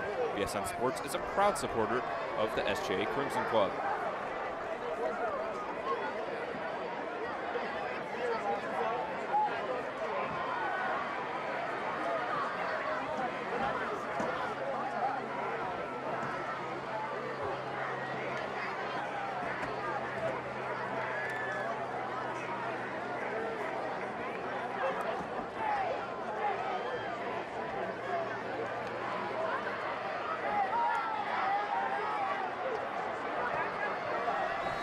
We welcome you back here again. We apologize for any issues with our stream here out at Bishop Miege tonight. We're doing our best to fix it right now. We appreciate your patience. St. James going to return it here. Tujak catches it with a head of steam. He is brought down, still fighting. Great effort. 5 yards plus after getting that initial contact, and St. James gets it in pretty good field position. Now the Stags, if they want to have any shot in this game, this drive is crucial. You cannot let St. James march down and score on you here. Yeah, I think if you're Miege, you're looking for another turnover here. You're looking for St. James to make another mistake. But on the flip side of that, if you're the Thunder, you're just looking to put together a solid drive. Try to nip this momentum in the bud that Miege has kind of come to life with in this second half. Yeah, and if you're St. James, don't get complacent. Don't start running the ball because you feel like you're up 20. They're going to get it to Neeson. Quick touch pass. Second time we've seen that. Neeson makes a man miss. Here he is along the sideline. One man to beat. Neeson, he is still going, and he is brought down. That was a great play there. Braden Lane, the touchdown saving tackle. But that was another creative play from offensive coordinator Matt Joshi, head coach Tom Radke dialing a good one up, and St. James flips the field. Yeah, and really, with this St. James offense, they've been getting the ball to their playmaker. Sam Neeson with a great cutback, hits the hole. and runs up the sideline very quick there. But like you said, great play call from Joshi to get the ball to his playmakers in space. Again, great blocking from that offensive line and those other receivers on the far side of the field. So now St. James almost in the red zone at the 21. 3 receivers left, 1 to the right, and another official timeout. Let's hope they have their mouth guards in.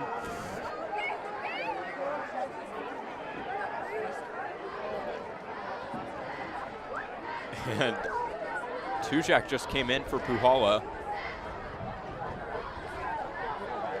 Refs have been sending players off the field left and right tonight for not having their mouth guards in. I think that's what happened there.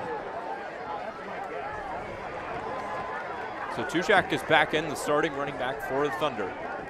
Wonders in motion, the slot receiver. Pitch, back to that strong side. Tujak cuts it up, gets the first.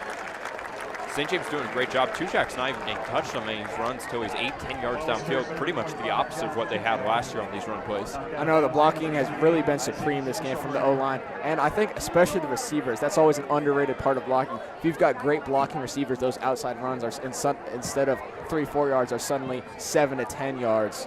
And I think, you saw Jude Wonder on the motion there, gets that head of steam to go block, take out maybe that safety, that D end over there. Yeah, Wonder, Chase Neeson, Albright, all high-level blockers at the receiver position. They're using him well tonight. Play action, going to Chase. That was difficult play. The fans want the flag. Very late flag thrown there. Grant Kellerman in coverage.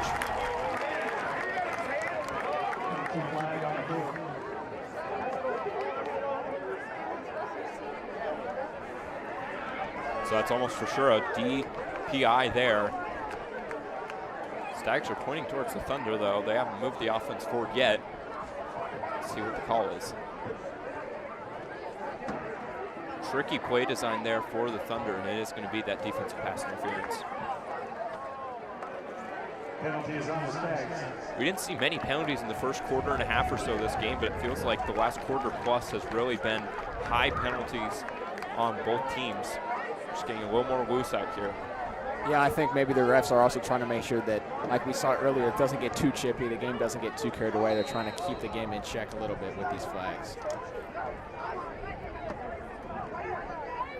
Tujak, he has a hole, and he is not touched. Again, great blocking, and John Tujak, a touchdown for the Thunder. St. James struggled all year running the ball in the red zone. They finally delivered there with 6. Yeah, and it's good to see them get a touchdown on the ground as well. Obviously, most of their touchdowns have been through the air today, but they're letting them know, hey, we can do it on the ground too. And once again, credit to that offensive line. Does a great job creating hold. Like you said, well, didn't even look like he got touched. Lineman up at the second level there as well. Really an impressive showing from the Thunder offense all around. So back out for the PAT. St. James missed one early in the game, and it is up, and it is true. 41, St. James 14, Bishop Miege 7:21 remains in this third quarter. St. James, we said what Miege couldn't allow to happen there was a drive that really matriculated the ball down the field and got St. James a touchdown. Well, that's exactly what the Thunder did, and the Thunder first points of the second half come just 5 minutes in.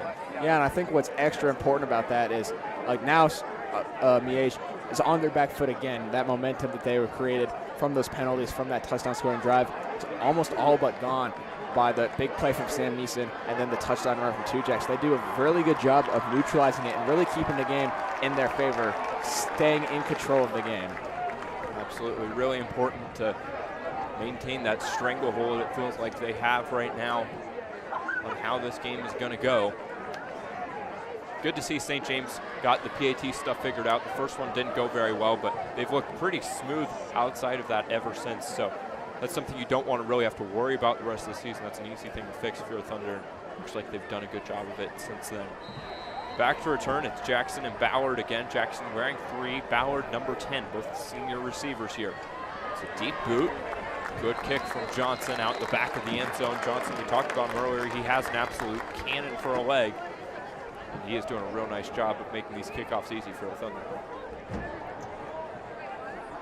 Defense comes back out here. We saw these teams, they were very chippy at the end of that last drive. We'll see if that carries over here at the beginning of this next one. Yeah, I'm sure, Coach Radke coached it, and all the defensive coaches over there had a little huddle telling their defense, hey, stay locked in. Don't let your emotions get in the way of this game. We're up by a lot. We're in control of the game. We don't need to jeopardize that with these dumb penalties that just hurt us. Yeah, and Skahan still isn't out there. Schuster took his place even after allowing the touchdown catch last drive.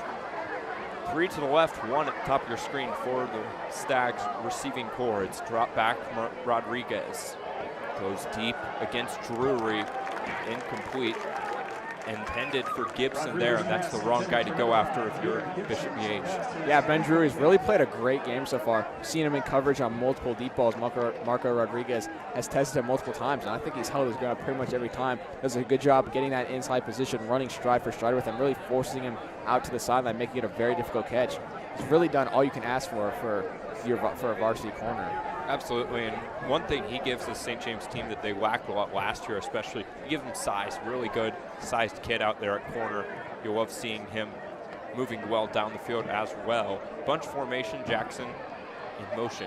Rodriguez, it's going to be a flag, looks like an illegal formation. I think Jackson maybe took a step up towards the line there, which would be illegal. That'd be a 5-yard penalty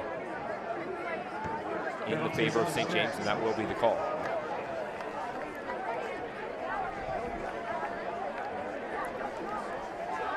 Them up to a 2nd and 15. They're at their own 15 now, so a big sack, and St. James is looking at potentially pushing him all the way back to the end zone on this next play.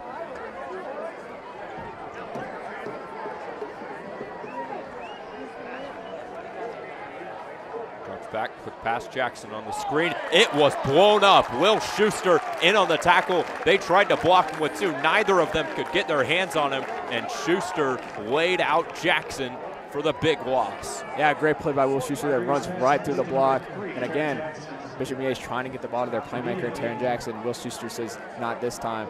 And you see, with that wide bunch, it forces the St. James defense to just be in a little bit of an awkward position, but Will Schuster really comes up with a big play there. Physicality is so important for the St. James corners. Schuster really stepped up there for the Thunder. Thunder of 3 down linemen driving back out, pressing Jackson once again. 3rd and 18 at their own 12. Rodriguez looking to his right, and it's incomplete. He had his tight end there, Michael Blunt.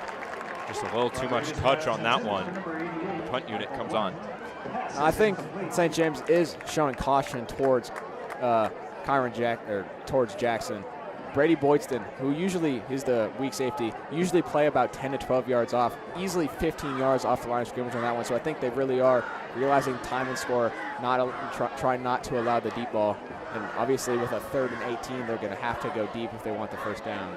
Definitely a smart play from the Thunder there. Rodriguez, the quarterback, also the punter. St. James normally does that as well. It's going to be not a great punt. Down at the 42 in their own territory. So great field position for this next drive for the Thunder and quarterback Tyson Beshore.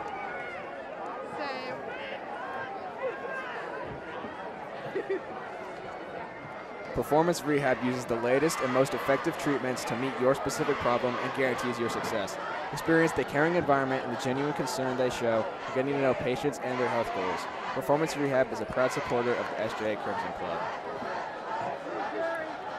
Offense back out here now.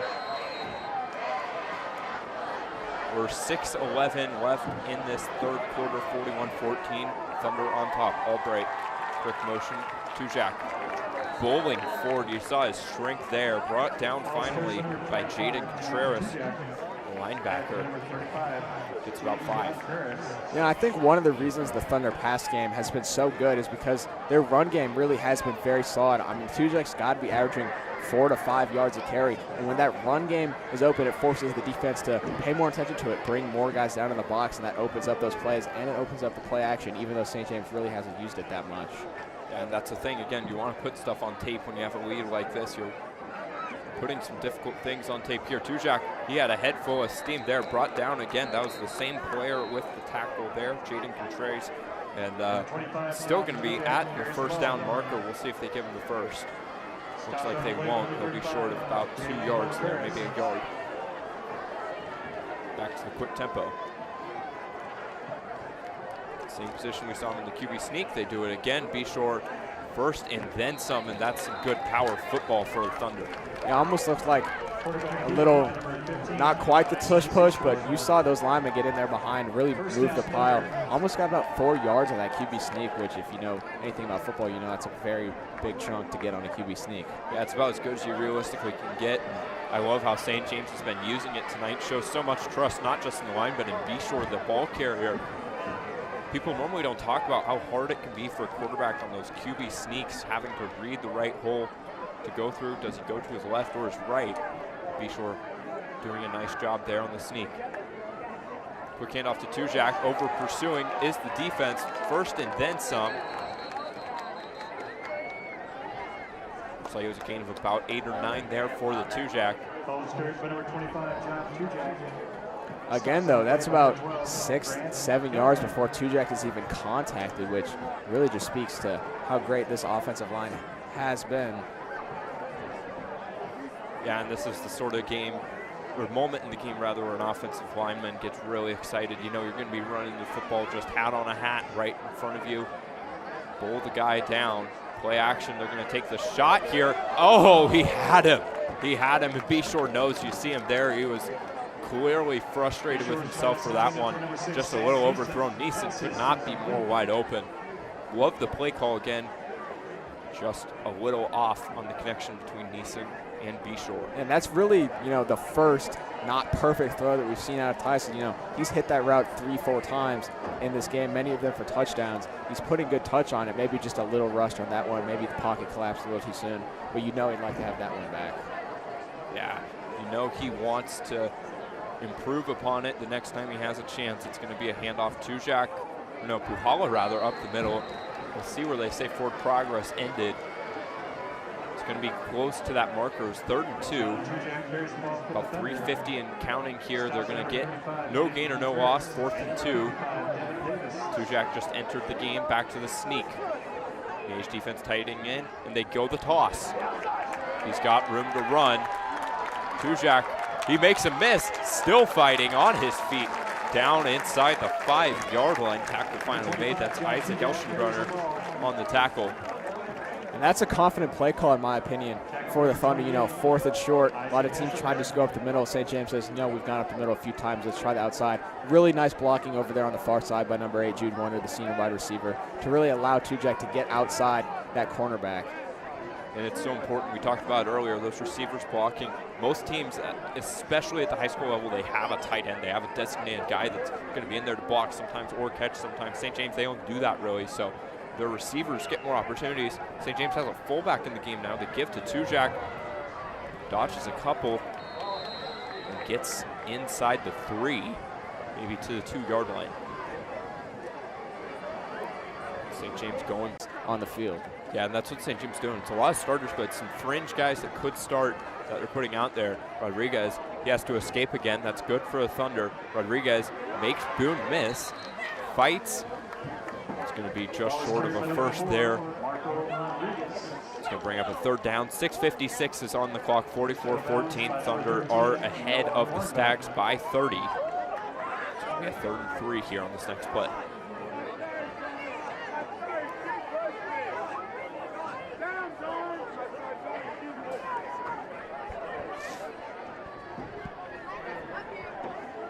Good showing from both crowds tonight. Student sections on both sides still active. We'd like to apologize again for losing the stream. We appreciate your patience with us tonight. Obviously not ideal for us. Rodriguez rolling now out of the pocket.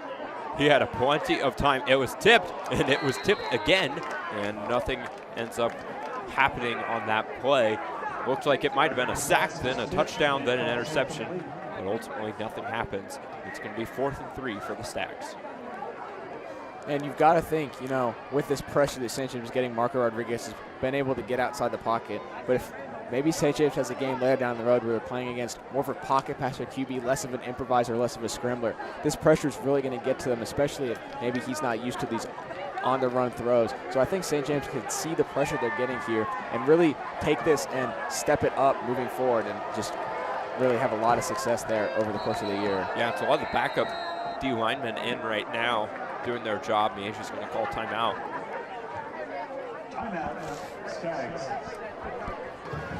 6:46 remains. This is the point in the game where it really matters. Start getting some experience for some other guys. But like you said earlier, Jonathan, you want to finish out strong. It's going to feel really bad for the St. James team if they give up a touchdown. The offense looks kind of lackadaisical. Maybe Miege scores again. You're not really at risk of losing, but you really, really don't want to end this game poorly if you're a Thunder. Yeah, and I think, even though it might seem silly, you want the scoreboard at the end of the game to represent really how dominating the game was. St. James up by 30 for most of this game, and you don't want Miege to be able to climb back in it and cut it to only 14. Absolutely, and don't forget, next Thursday, the Lemon Out. Make sure to support the volleyball team and the Lemon Out event here at St. James Academy. Again, next Thursday, 5 p.m. Make sure to tune in on the Thunder Broadcasting Network if you can't make it, but I'm sure we would love to see all of you there at the game supporting our volleyball team. 4th and 3 now for the Stags. Looks like Rodriguez out there. George, tight formation here.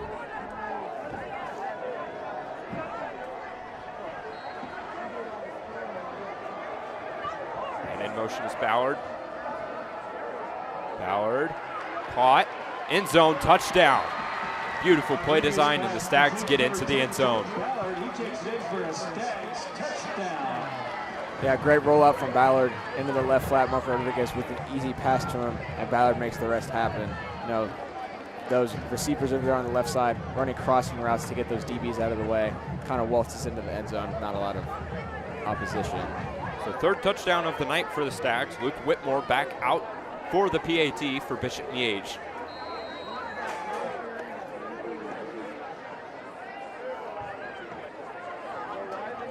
Good snap and hold. Not much of a rush from the Thunder, and it is up and good. 44-21 is the score. Miege up 23 in this one. 6:38 remains on the clock. Jonathan, what's one thing today you look at? Obviously, St. James really has kind of asserted their will, dominated in this game, but what's one thing you want to see them continue to build off of? Maybe a good thing or something they didn't do as well in this game, but something you want to see them continue to build off of and bring into the future games here. I think that the defensive pressure on the quarterback needs to stay. Obviously, it's no secret. St. James plays in the EKL. There's a lot of big schools that have a lot of size. This Miege team, unfortunately, probably one of the smaller offensive lines that St. James is going to play, so they're going to have to find a way when the offensive lines may be a little bigger, a little more skilled to keep getting that pressure on the quarterback, because that really takes a lot of the burden off of secondary guys. And they don't have to cover as long, they don't have to be as sharp, and really just disrupts the whole flow of the offense. Yeah, and it is important. They've done a great job today, but you have to remember, like you said, this is a smaller group, probably the smallest team they'll play all year, maybe outside of Capon or St. Pius. They start playing against guys like Andrew Babaloa. It might be a little more difficult for the D-line. Kick goes out the end zone, so St. James will take it at the 20-yard line here. It'll be interesting. I would assume B-Shore will stay out there at quarterback. St. James only up 23. So 3 touchdowns, 2-point conversions. It is technically possible Bishop Miege to get back in this one, but I think you're feeling good if you're St. James right now. Yeah, for sure. I just think the important thing is you got to take care of the ball here. No dumb, costly turnovers in the last 6.5 minutes of the game deep in your own territory. You just got to get a few first downs, advance the ball. Even if you have to punt, take a few minutes off the clock and pin them back deep. So 2nd string offense out here. Francis Mangini, the quarterback. Gavin Puhala, the running back. Wonder in the return motion. Mangini brought down quick. The D-line, we haven't seen him do a whole lot today. They lost a lot of guys off that D-line, lost a lot of linebackers as well. This is a team that lost a lot of starters, especially on the defensive end, but nice play there by the Stags. Yeah, I think something else to be said about that is a lot of inexperience on this Miege team, and how they're playing right now is likely going to be nothing how they play at the end of the season, when a lot of these new guys have that full season of experience. So come playoff time, I'm not saying they're going to be an amazing monster, but I think they could put together a better showing than this. Absolutely. St. James really did get lucky getting them game 1. They're going to be a lot better by the end of the season, know who they are a lot more than they do right now. Mangini, quick pass to Jet. Jet gets his 2nd catch of the night, gets about 1. It's going to be 3rd down and 10. Mangini, we saw him throw a touchdown pass earlier on his only attempt of the game. Before that, on a little bit of a trick play, really nice play design, opening up a touchdown for the Thunder. Yeah, I think, for Frankie, we've seen the arm talent. I remember last year in one of the games, I believe it was against West, threw about a 60-yard touchdown. Jack Alters, unfortunately, was called back to a penalty. But I think we've seen enough cases. We've seen the arm talent is there, and obviously it's hard to start over Tyson Bishop, especially when Tyson's the senior and you're a junior. But I think next season, if he's the starting quarterback, the Thunder could be in great hands. Yeah, different component, much more of a runner than Bishop is. Some try to run there on the draw. It didn't work very well. Number 18, Frankie Mangini on the quarterback. So this is kind of what I said. We wanted St. James to avoid the giving up a score and then the 3 and out. St. James is going to do that. Obviously, if you're the St. James coaching staff and team, you have to be happy with what you've seen, but this is not really how you want to end a game. Still got 5 minutes to correct it, though, but you want to see the offense do a little better when you put some of the backup guys in there. Yeah, and I mean, it's understandable. The guys, I mean, they look at the clock, they're doing the math. They kind of know there's not really a great chance of Miege coming back. There's barely any chance, honestly. But still, even in times where it doesn't really matter, you want to try and stay disciplined because that's going to carry over to the times where it does matter, even if it is still hard. Boydston kicked that one a mile high there, down at the 50. 32-yard punt for Brady Boydston. St. James defense back out on the field. We see, again, like last drive, mix of some starters and some backups for the Thunder. One thing I've been really pleased about for St. James, the D tackle play. Andrew Moyer, Zachary Lero, both been making big impacts for St. James. We didn't see a lot of pressure really from that position last year. They had a couple experienced guys, Khalil Khani and Gutterman, but not many pressures on the quarterback. We've already seen him do a lot better job of that tonight. Yeah, and it's two juniors who, this is their first varsity experience, so I think seeing them get those pressures, Maurer with that sack earlier as well, it's really good for their development as Maurer makes another tackle there. Ball is carried by number 22, Nick Navazis. Tackle number 55, Andrew Maurer. Yeah, and we thank you again for sticking with us. Connection looks like it's finally turning out to be well for us here. So we thank you for staying with us again, entering into the last 4 minutes of this one, 44-21, St. James. Rodriguez, quick pass to Ballard.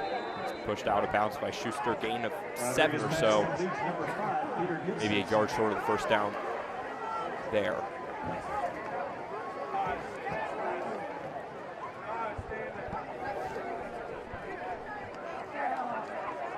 .345 on the clock. Give to the back. Tackle made there by Dreiling in open space, but Nick Nabazos gets the first down and much more. I think if you're the Thunder defense here, you want to try to hang your hat on a really good defensive game, and I think if you give up a 4th touchdown here and make it 44-28, I wouldn't say that's a great defensive game. But I think you've really got to try to come up with maybe a stop, maybe force a field goal, but just find something at the end of the game to really hang your hat on and say, we did this well all 48 minutes, and we didn't do this well for 3.5 quarters, and then kind of stop doing it because it didn't matter. Yeah, that's really something, this coaching staff emphasizes that a lot. Finishing games, no matter what the score is, they can be down 50 or up 50. It really, really matters to this team. 2nd down and 10 now after the loss, or the gain of nothing there for Nabazos, the running back.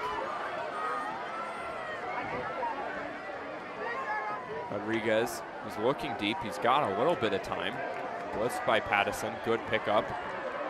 Still looking. Goes deep. Great coverage on the backside. Ben Drury met the receiver at the ball there. It's going to be 3rd and 10. I think if you're looking for maybe a guy whose name is not going to show up in the box score a whole lot, but has really had a huge impact on this defense, I think that's Ben Drury. He's had a lot of passes defended, and even the ones that really haven't been defended, it's because they've been overthrown, underthrown. He's been in good position. There's a pass batted away that's really not even in his zone. He's really been an anchor for this St. James defense, lining up against these receivers all night. Marco drops back. The screen pass, slip screen, going to work to Nabazos, and that was a nice play on the outside by Boone. I think maybe a shoe fell off there. Or he's cramping. We saw that a lot last week with the soccer players. Lots of cramps in that game. Haven't really had an issue with that much today, but something that you have to keep an eye on, especially in the first game of a season like this. Guys aren't used to playing 48 minutes of football. Yeah, and even though really it's a great night of football, sometimes that heat or the humidity, even from earlier today, you know, like you said, first game of the season, it just kind of takes a toll on you. St. James now mostly to the backup group, new members in the secondary, Aiden Scahan and Trey Patrick, the safeties for the Thunder, a couple of seniors back there for St. James. Schuster and Drury still at corner. Bunch to the left, Rodriguez rolls, looks, he goes in that direction, double coverage, incomplete. One of the rare misses we've seen from Rodriguez tonight. There was nobody really over there. So that's going to be it for the Miege offense most likely tonight after that 4th down. 2:10 left. Miege has 3 timeouts. You doubt they would go to it. Don't forget, next Friday, a rivalry clash. The Thunder will travel to Aquinas, take on the Saints. Pre-game show will be at 6:40, so be sure to tune into that. Kickoff will be at 7, but again, 6:40 pre-game show. Make sure to tune into that on the Thunder Broadcasting Network.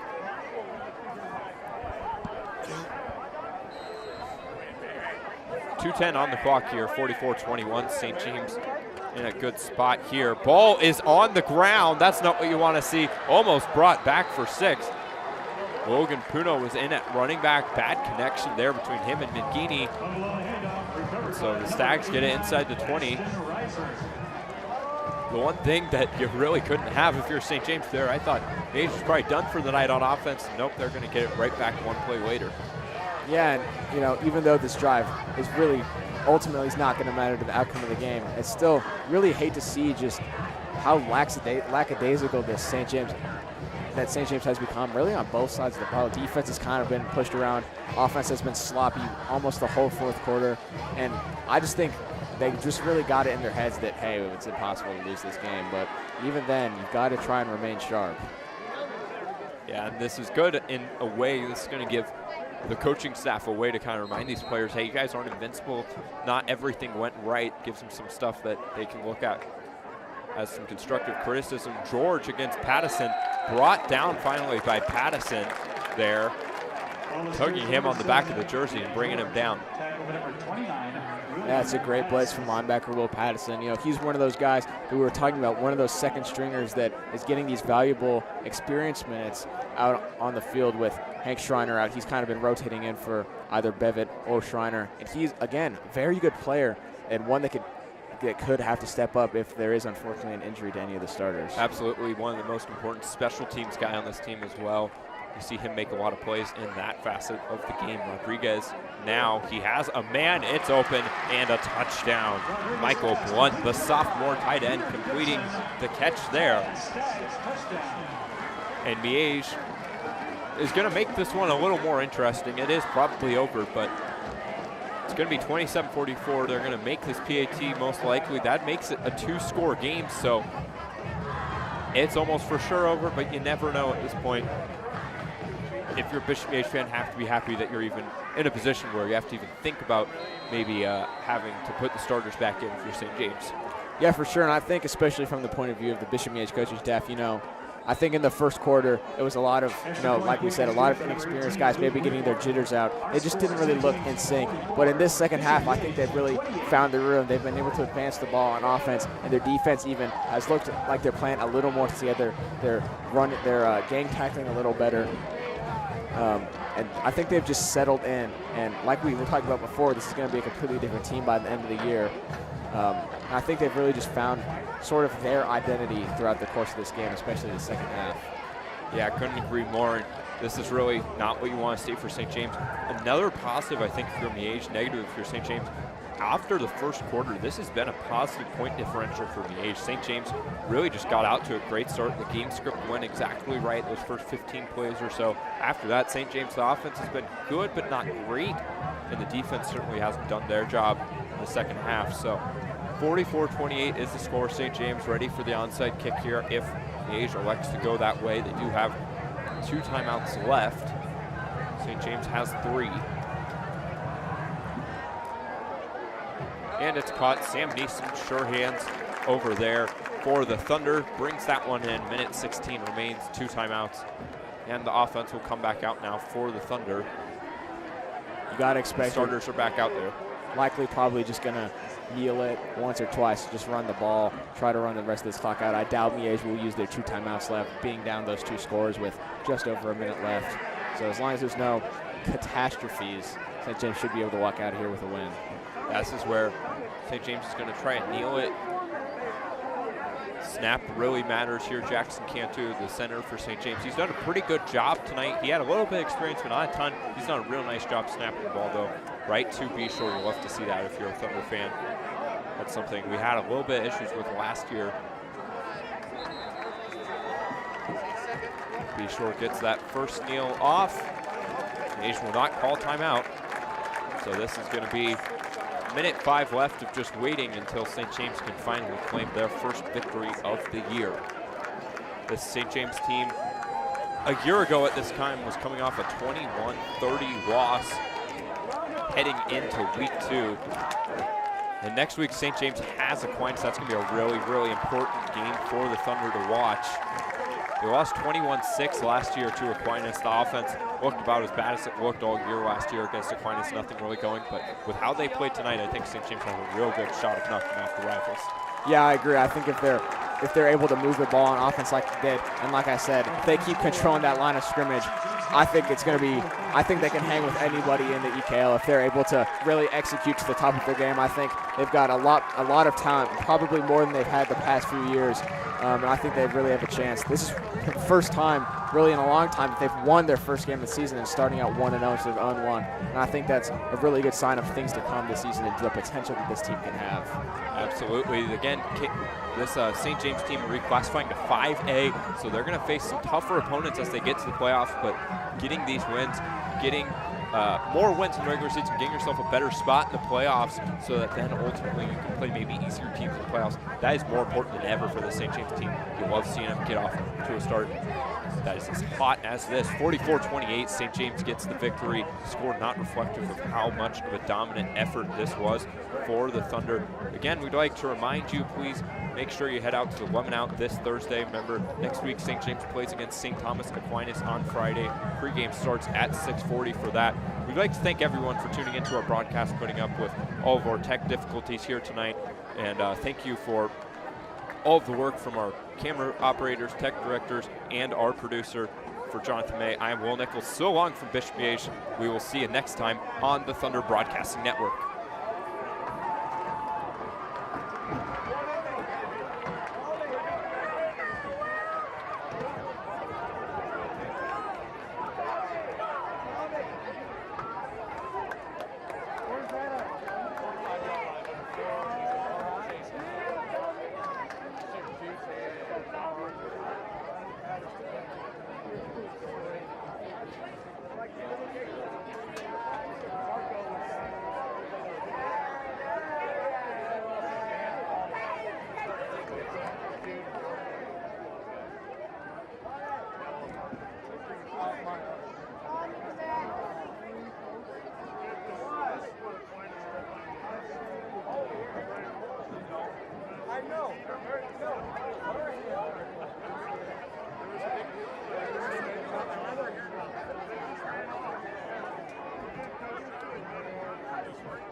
Yeah, no,